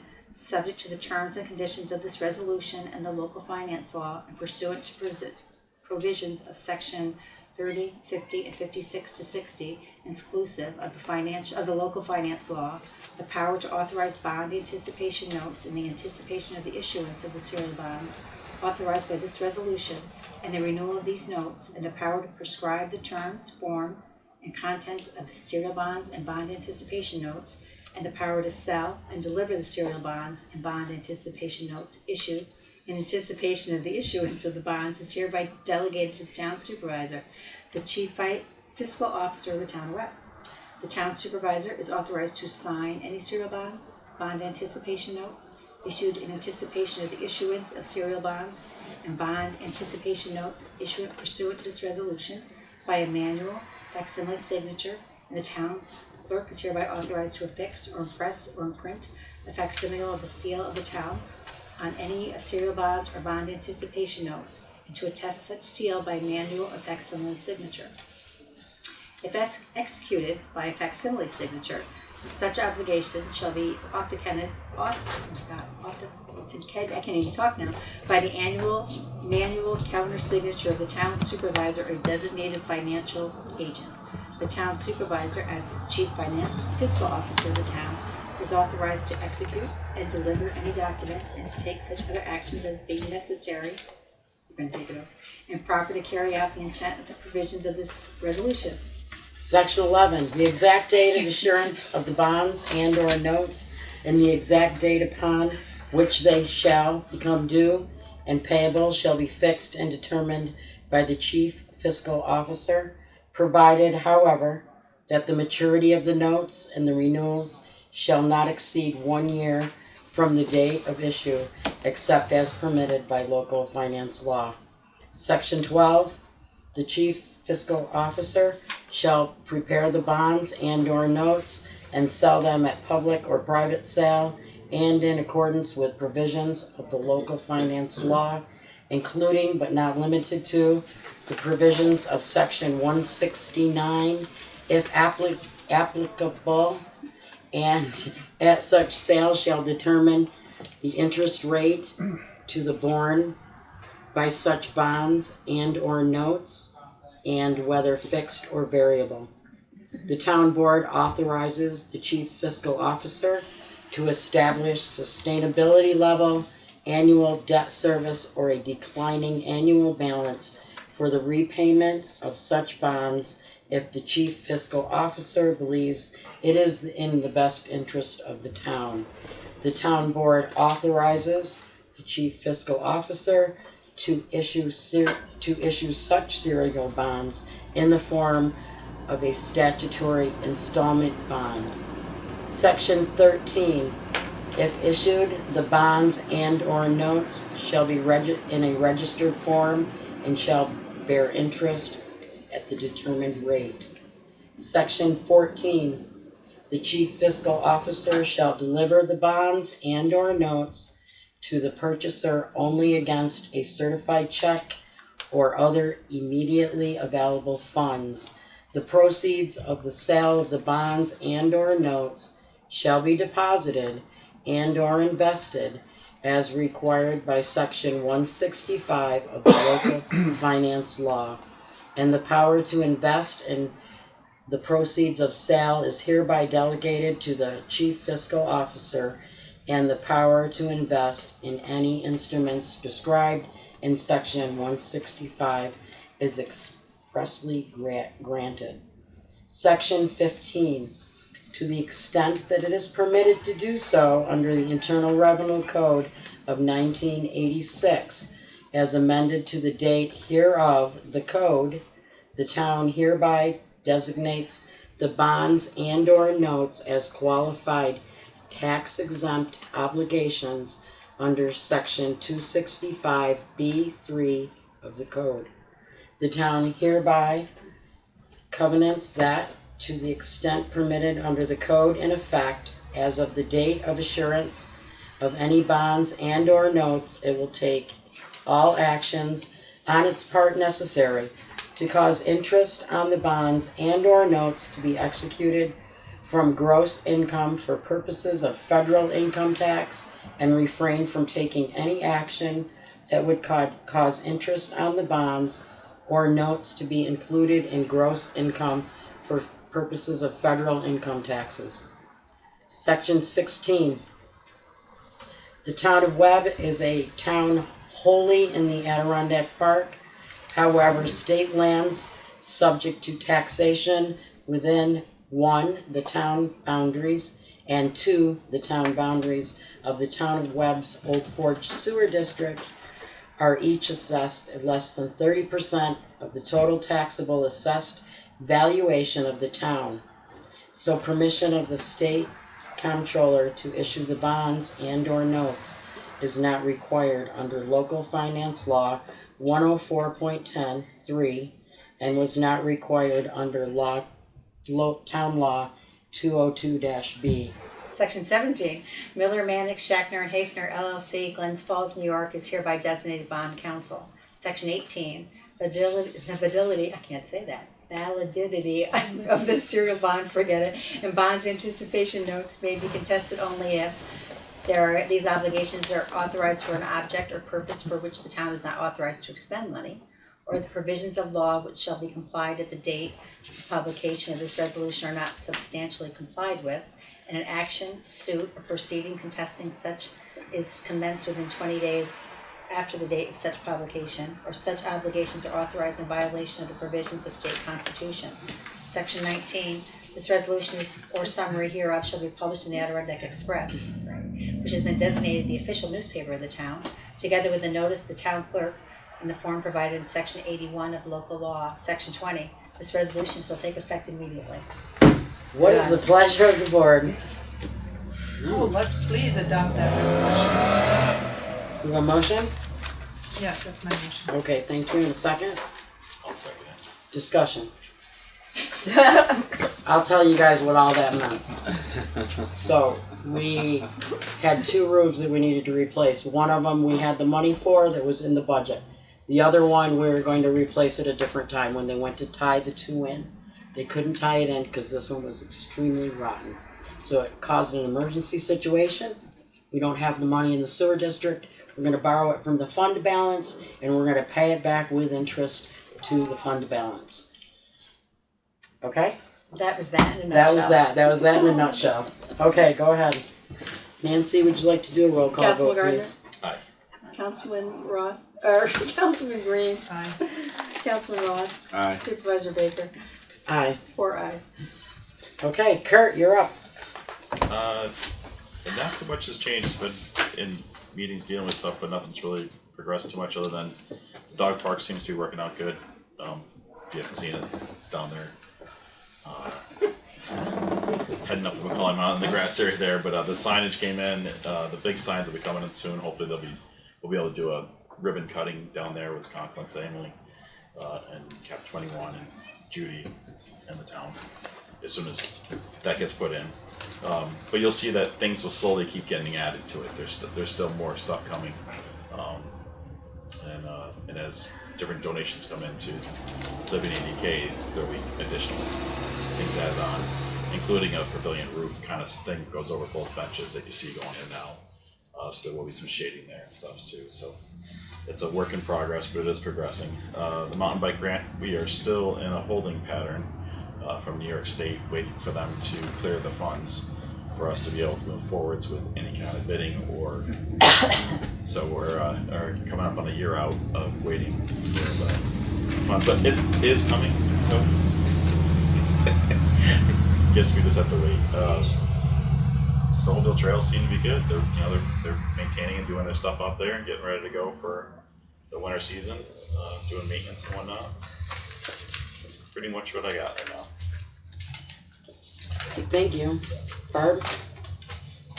Yes, I may have said this before, but the new Registry of Regional Services is online, edited to perfection, and available to all. It can be found at oldforgenewyork.com in its own category of Town Services Directory, and also under quick links. Many thanks and much gratitude to Janice and Alexis for ironing out the final kinks. Thank you to the communities for their contribution. This is a living document and will require each group or not-for-profit or other service to keep the registry current. It covers from Forest Court to Racket Lake. Thank you to Andy Getty for getting the zoning update back on the table. He and planning consultant Nan Stolzenberg had a meeting with the board last week during our audit meeting, and after conversation about final additions, she'll present us with a draft to review and hopefully present for public hearing. This update to our zoning will bring us in line with our current comprehensive plan. Don Hall is preparing the letter of intent due tomorrow for the possible application of New York Forward and the Downtown Revitalization Initiative from Governor Hochul's office. I contacted people today and found 5 stakeholders to be named as possible committee members if we were to be successful with either application. There are a couple of others that we'd like to add to if they respond favorably. I don't know if you heard back from anyone. So anyway, we'll get this letter of intent that just says that we would like to apply, and then we'll be able to apply if we can get everything ready in the meantime. The Sharp House contract was signed by the supervisor. The committee has begun work on ordering furniture and curtains and necessities. The Community Health and Wellness Fund is providing several $1,000s to pay for those items, so it's not coming out of the town's pocket. Hopefully a move-in date will be scheduled soon. Maybe we'll have a ribbon cutting with the dog park. I don't know. It'd be a good time to move around that end of town. I do have a request from Don Hall regarding our current initiative to apply for Community Development Block Grant funding for its housing revitalization and mobile home replacement program. Unfortunately, as Don mentioned to us on Monday, they cannot both be done on one grant application. We've had good survey response to both of those. In order for him to proceed, he needs us to understand that he would have to make 2 applications. The cost of this was spelled out in his contract of October 2021. It's $5,000 for a CDBG application. He needs to know if we agree to do 2 or if we're choosing one over the other. The mobile home replacement could impact up to 4 families that have been identified as needing serious upgrades or replacement of very outdated, unsafe mobile homes. The home revitalization has had many responses from residents that would like help with aspects of home improvement that this grant would cover. A committee is in place that would help select those homes that best fit into the grant application. Personally, I'd like to move forward with both. I understand that it's $5,000 each for the two. As with any grant application, there's no guarantee we'd be successful, but I feel both are important ways for us to do all that we can to strengthen the existing housing stock in our residential neighborhoods for our year-round population. So he would like us to give him an answer after tonight's meeting, so I don't know if you guys I'm on board with that. Okay. I'd like to see that happen. I think it's important. Yeah, I mean, I'd like to support the community and keep year-round residents, if that's gonna keep them here and be able to stay in their homes, I think that's great. And that, these grants are 100% funded by the state if awarded, so it's not Very quiet. it's not a match or anything like that. So, if you know anybody that is in need of repairs in their houses or I have applications in my car, you things give me that a they call might and I'll not be shoot able it to right afford over to do, there. that's gonna be a detriment to their house, then they should fill out an application. Doesn't mean they'll be awarded it, but put you in the running. And the deadline is the 26th. The deadline's soon, so he's yeah. got- Yes. And these guys don't work in a week. And there's an online form that's on the Town of Webb Facebook page, that you can do it online or They're in my car, they're on her desk, they're all over, so please. Speak up. So we're good? Yep, I am. Mike Alright. didn't answer. Are we good? Well, you always know my 2 cents, and it is, where are you gonna find the money? You're the budget officer. I got, You know, you and I will figure that out in the morning, okay? okay. How about we do that? We can do it together. So you feel better about it. Okay, sounds good. Yeah. No, I know, you're very conscious and I appreciate that. Very much. Quick question on the EV stations, are they? Yes, I have that right here. Car Awesome. charging stations are not up and running. We are missing a chip in each one of them, and I do not have a timeline on that. Okay, thank you. You're welcome. but if you'd like to visit them, they're at They are. At Macaulay? Go ahead. Are you done, Bert? Yes. Okay, Mike, you're up. I guess I'd just like to make mention of this roof that kinda hit us sideways. If there's anything that we can research, any kind of grants or anything, we've been told time and time again that there's all this money out there. And if there's any way we can find some money to help that sewer district out, because that's gonna be a hard hit this year. So I don't know where to Lori's look working on it. We have two that we're hoping in place to come quickly, and we will look in to see if we can pay off that bond. So that we're not looking at that. That would help out a lot. Yeah, so that's a big, because that's not the only thing that we've had to do with the sewer district. No, We've had the mandatory upgrade to the plant, and we had a pump station over here that we had to do, so there's a lot of money out there that. And we have a failing infrastructure on Main Street. Correct. Oh, so that's all I have. Okay. My car charging, street lighting is still at 98%. I do not have a timeline on that. Macaulay Mountains chairlift. The motor burned out last week. Steve and his staff worked extremely hard and quickly. They found another motor and it was hooked up within 24 hours. And I want to thank them very much for working so quickly and hard to find that. It's not an easy job. I saw them trying to move the motor. It needed an actual bucket or backhoe or something, and there were 5 men moving it. So thank you to Steve and his crew very much. All right, now we're going to the public topics. Oh, I'm sorry, I forgot you again. Well, that reading I Nancy. did for you, you forgot me? Nice. Oh my goodness. Okay, I have a couple things. We have junk days coming. September, we always do it the weekend after Labor Day. So Saturday, September 10th and the 11th, Sunday the 11th, 8 to 4, we'll be accepting our white metals and old furniture. That notice is going in the paper. Is there a noon to 1 lunch break? They say not. Okay. Can't help you. CAA is going to be having fireworks on Sunday, 9/4 of Labor Day weekend. right here at the beach. We also have an FYI for fireworks on the 13th. A barge on First Lake. Is that August? Yes, 8/13, sorry, did I not say that? 8/13 on a barge, on First Lake, near First Lake Beach, that's what I was looking for. And then I do need a resolution, St. Bartholomew's is applying for their, annual raffle license from the town of Wells. So I do need a motion to give them that for 2022. I'll make the motion. We have a second. Who's that? All in favor? Aye.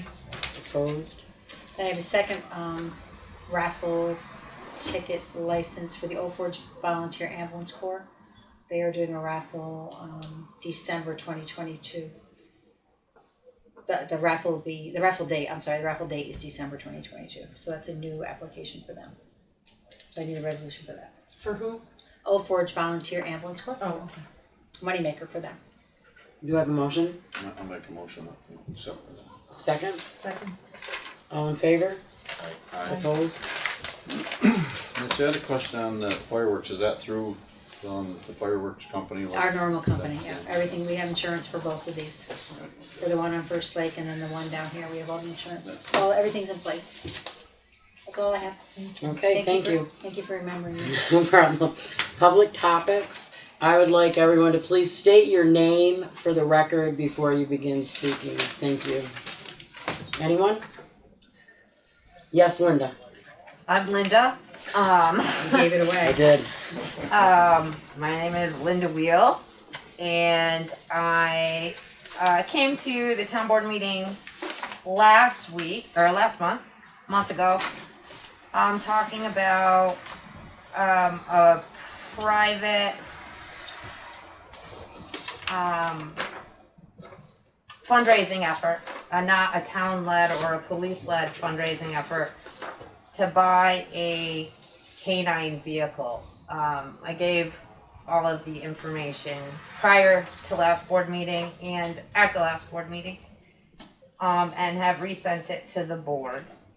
I am looking for assurance that the town would accept the vehicle for the purpose of having a bloodhound, if those funds were raised.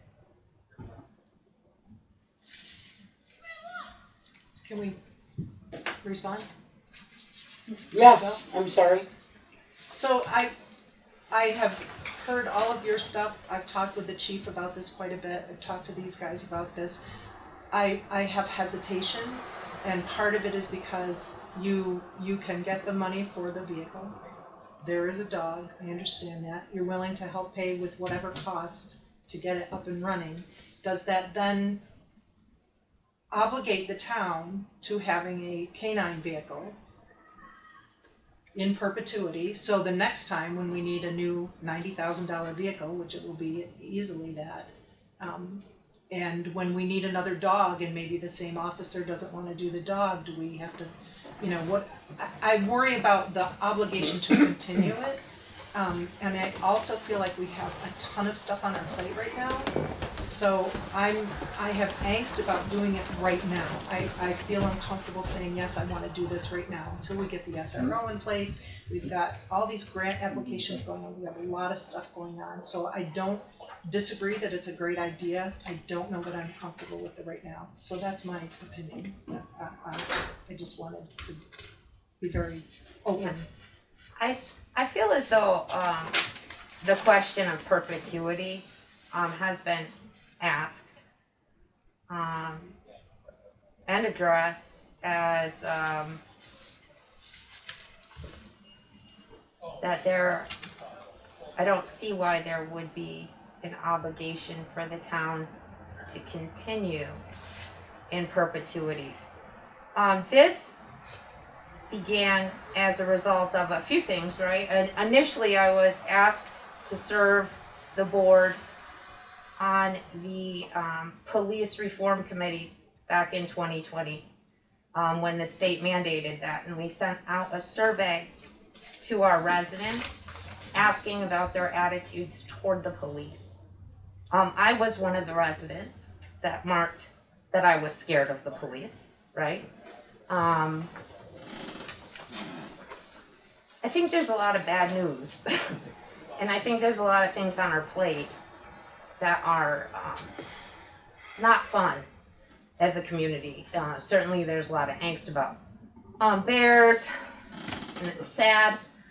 And there's a lot of discussion about short-term rental law and the complications and the legalities.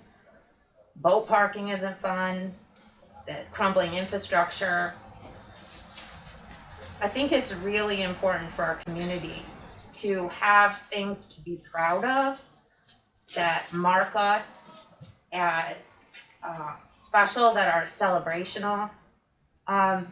Not to take away from the life-saving capability of a bloodhound.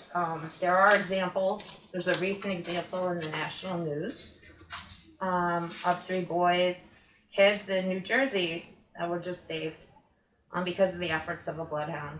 With Big Moose Ambulance being out of the picture, with bloodhound's particular skills. And I hate to spring something on you or rush you, but I think anyone who does fundraising in the community knows that August and September are key months. And that is why I've been diligent. There are a lot of people who would like to donate, and I have to keep telling them that it is hinges on the town board being willing to accept the gift of the vehicle.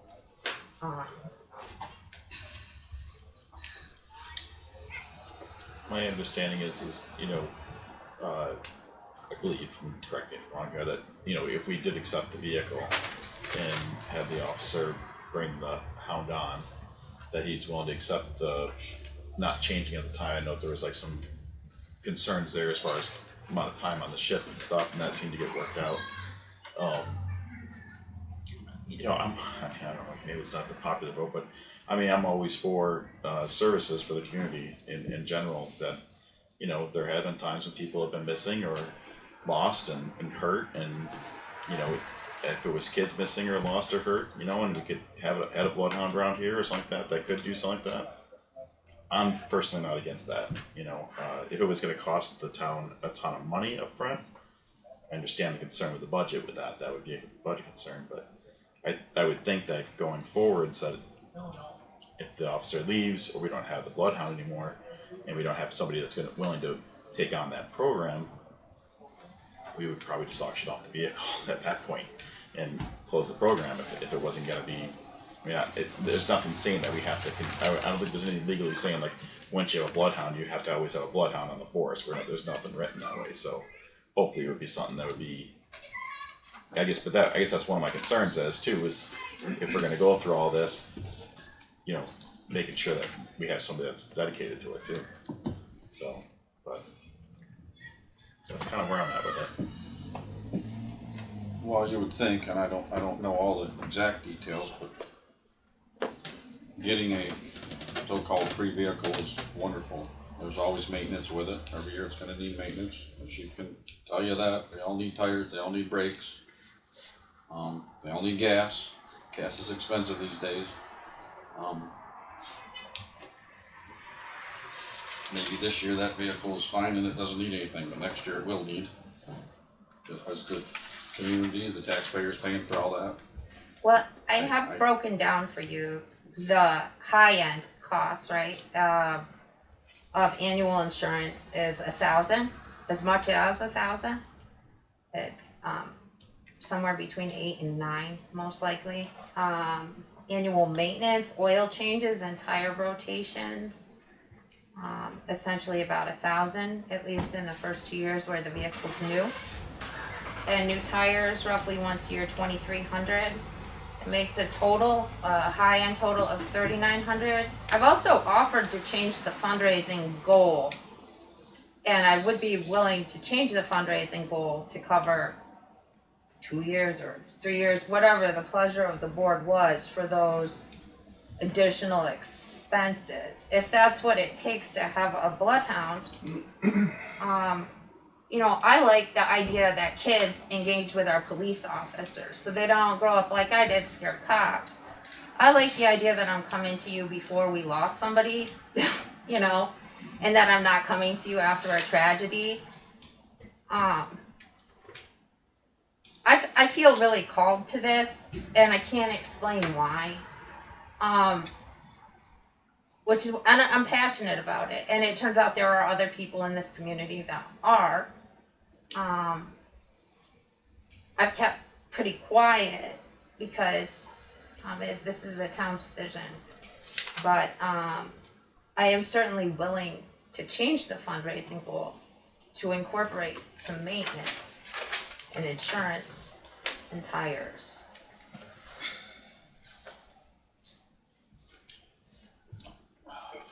I can tell you flat out, I guess you've probably got the gist of me tonight.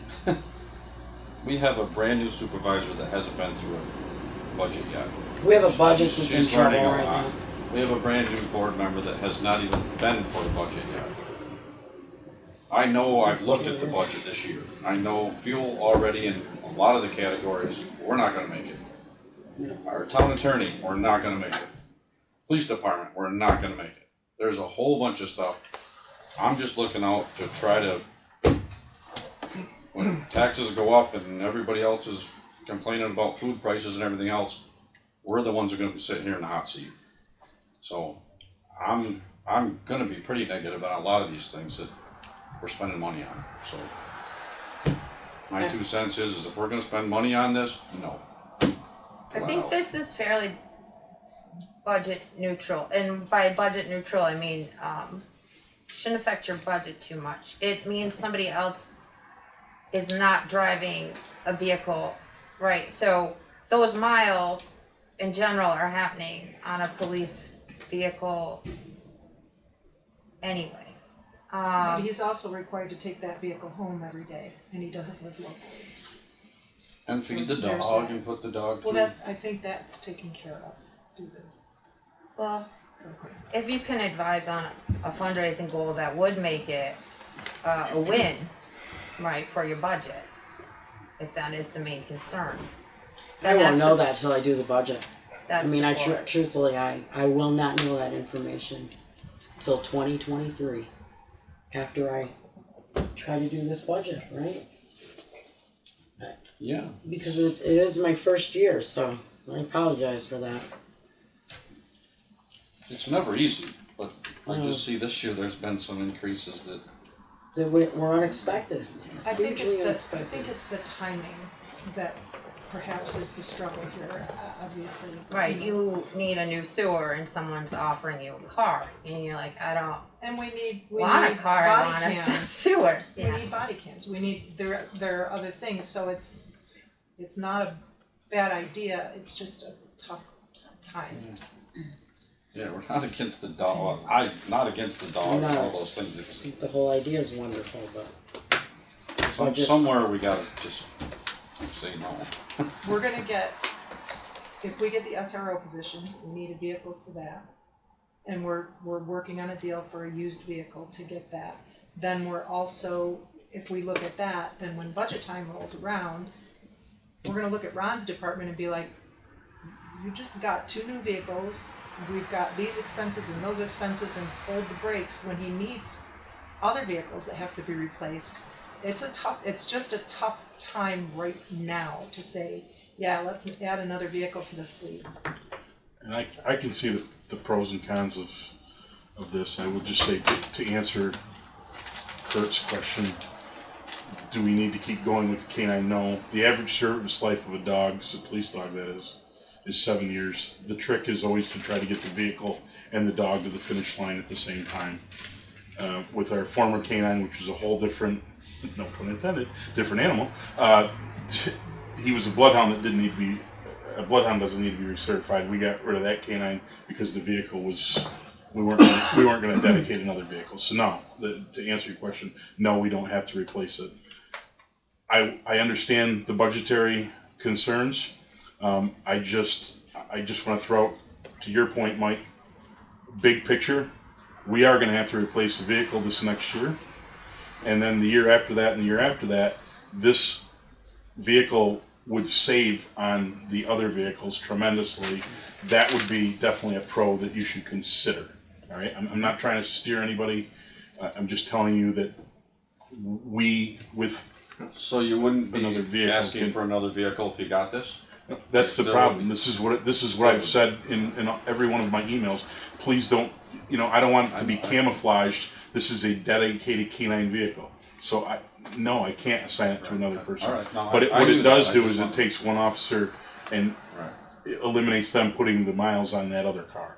Right. But no. Understand. Yeah. And I know I've already thought of another vehicle. I just want to be clear. Yeah. Where. I know, I remember that, I know that.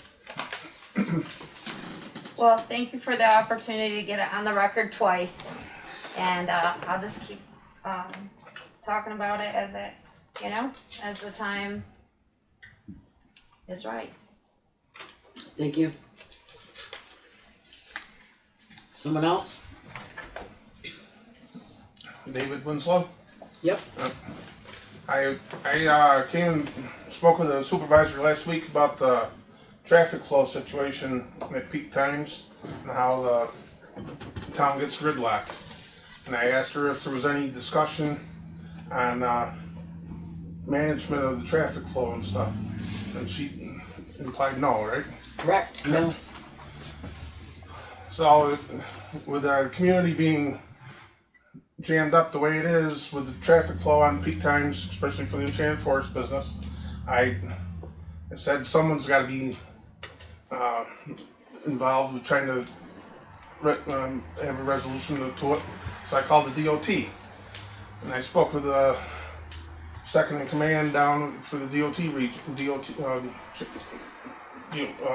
region out of Utica, and I questioned him about it, and he about the traffic flow and this and that. He had no idea about it. The only thing that he replied back to me was, "I heard it's been busy up there."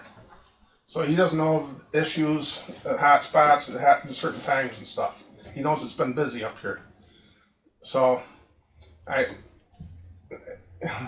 he was going to refer me to the traffic engineer, which is that Michael guy that did the school center.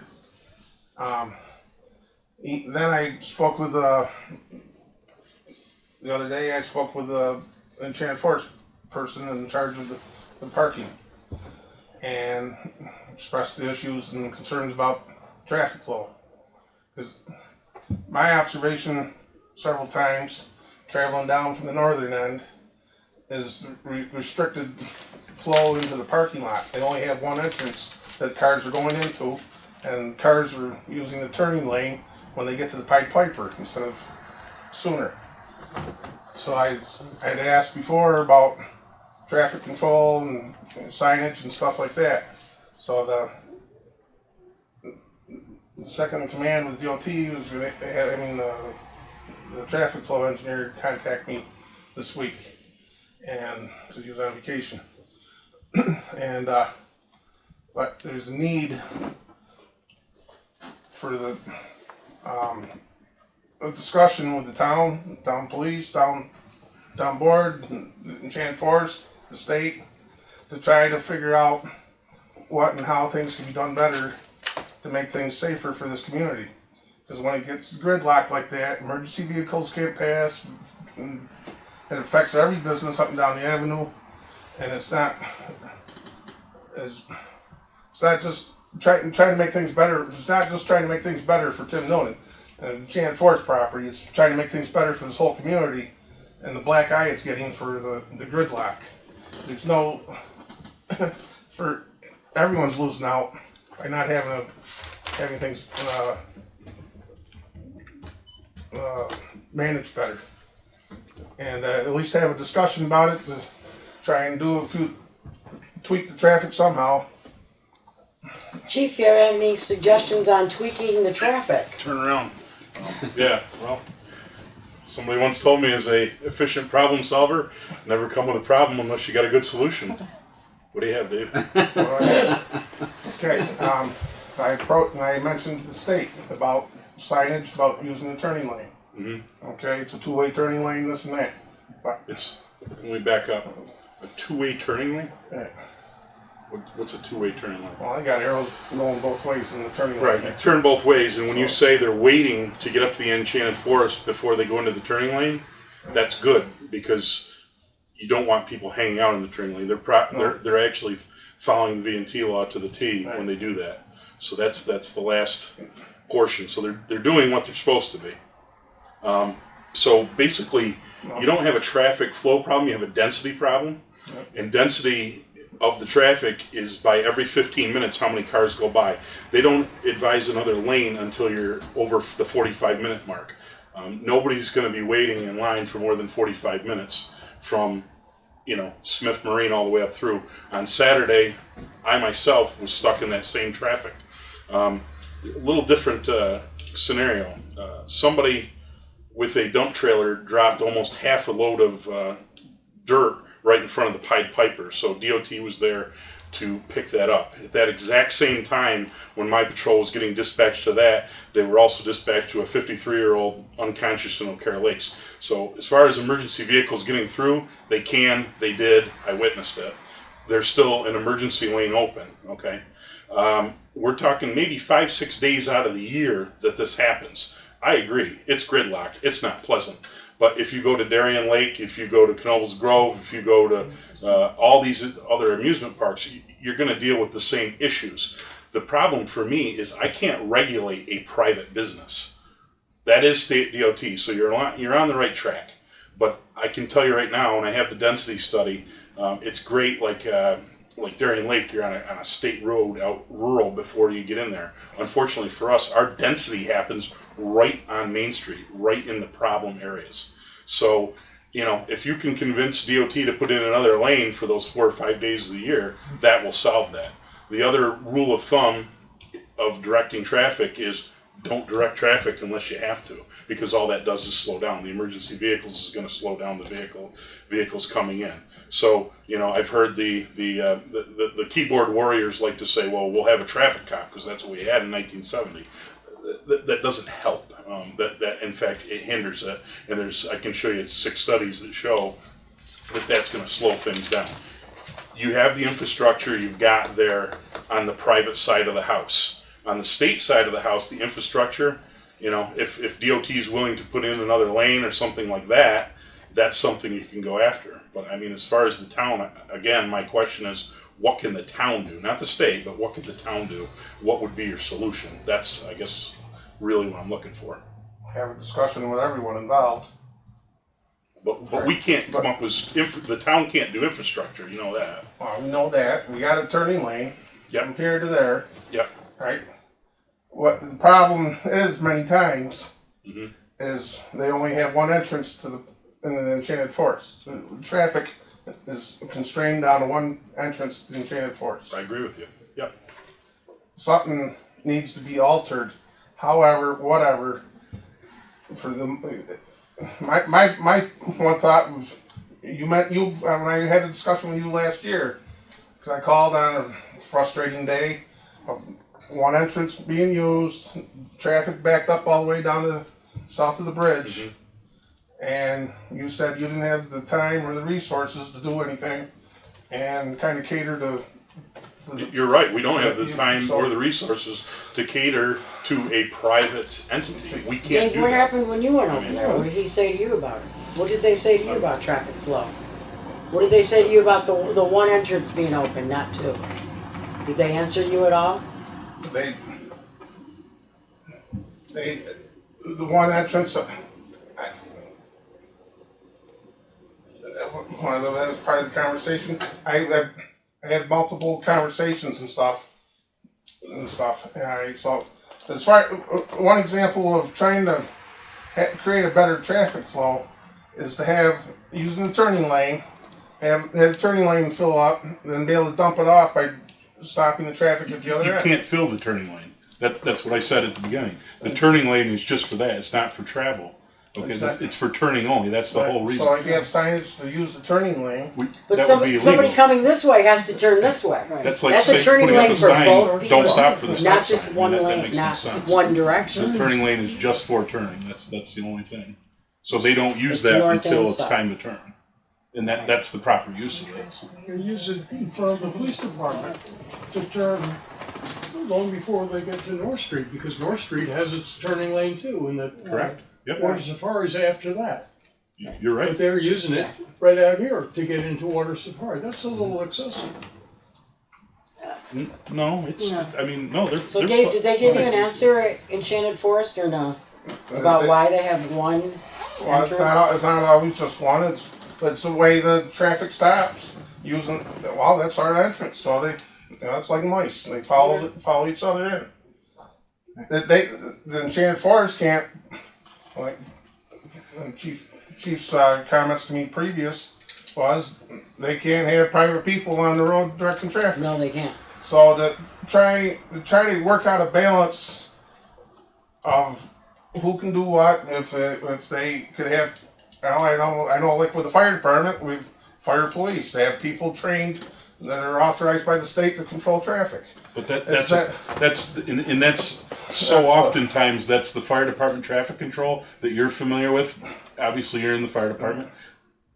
Two totally different animals. Okay, we're talking about sight distance and somebody coming around in a corner, and all of a sudden there's an accident. That's exactly the whole intent of fire police and that kind of traffic control is to slow down traffic. We don't want to slow down traffic. No. It's already slow enough, right? So we're talking apples and oranges here. No, I'm just giving an example. People can be certified by the state to work. They can be, but it wouldn't do any good because it would just slow things down even more. Okay, thank you for your input, Dave. Go ahead, Ron Debris. Ron Debray.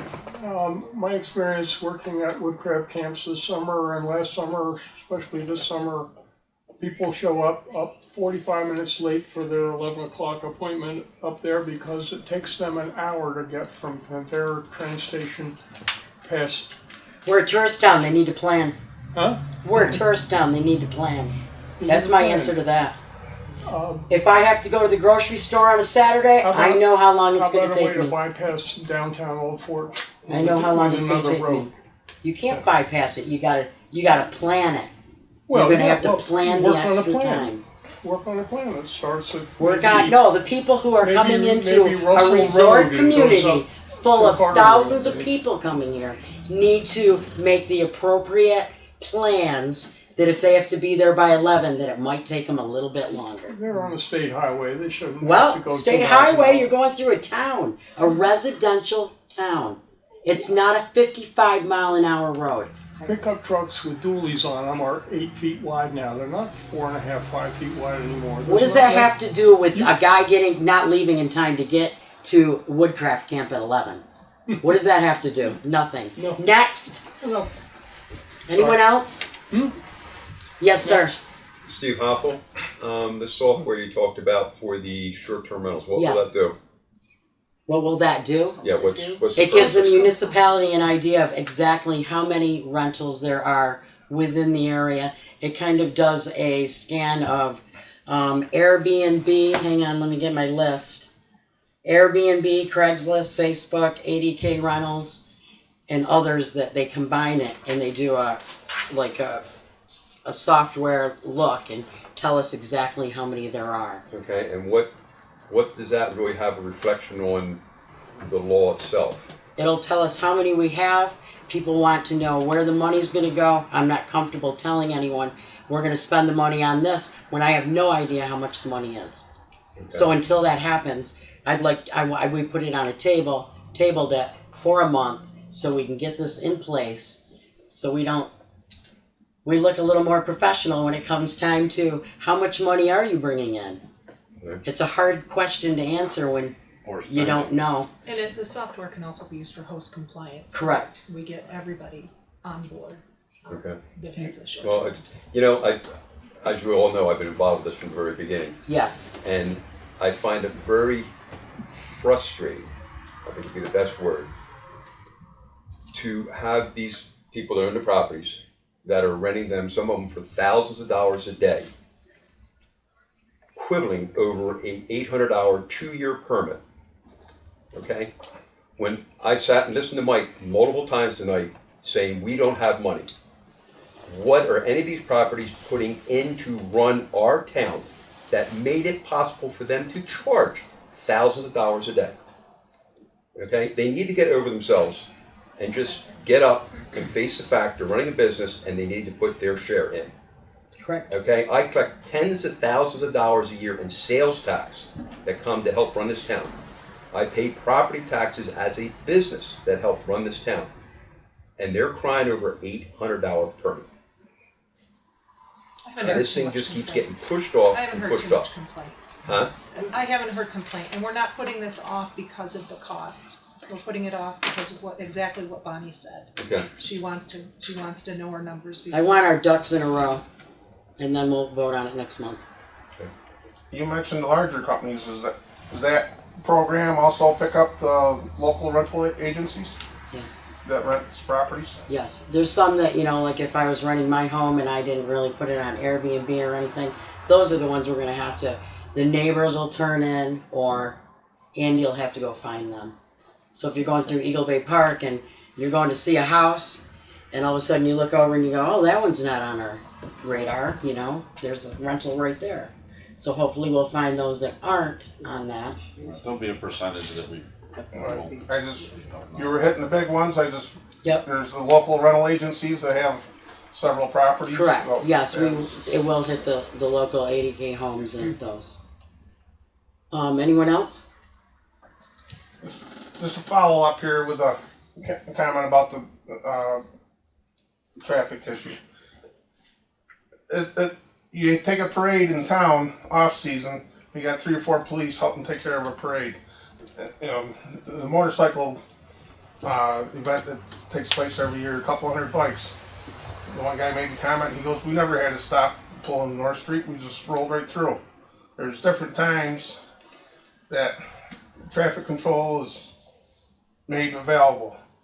To not have a discussion with the other entities about this. No one said we weren't gonna do that. Okay, I've been in direct discussion with him for weeks over this. So it's not like we haven't discussed it. Anyone else? I'd like a motion to pay the audit claims. No, go ahead. I'll make the motion. Second? All in favor? Aye. Opposed? I left it off, adjourned. Okay, motion to adjourn the meeting, please. Yes. Second? Sure. All in favor? Aye. All opposed? Thank you everyone for coming. We appreciate everyone's input.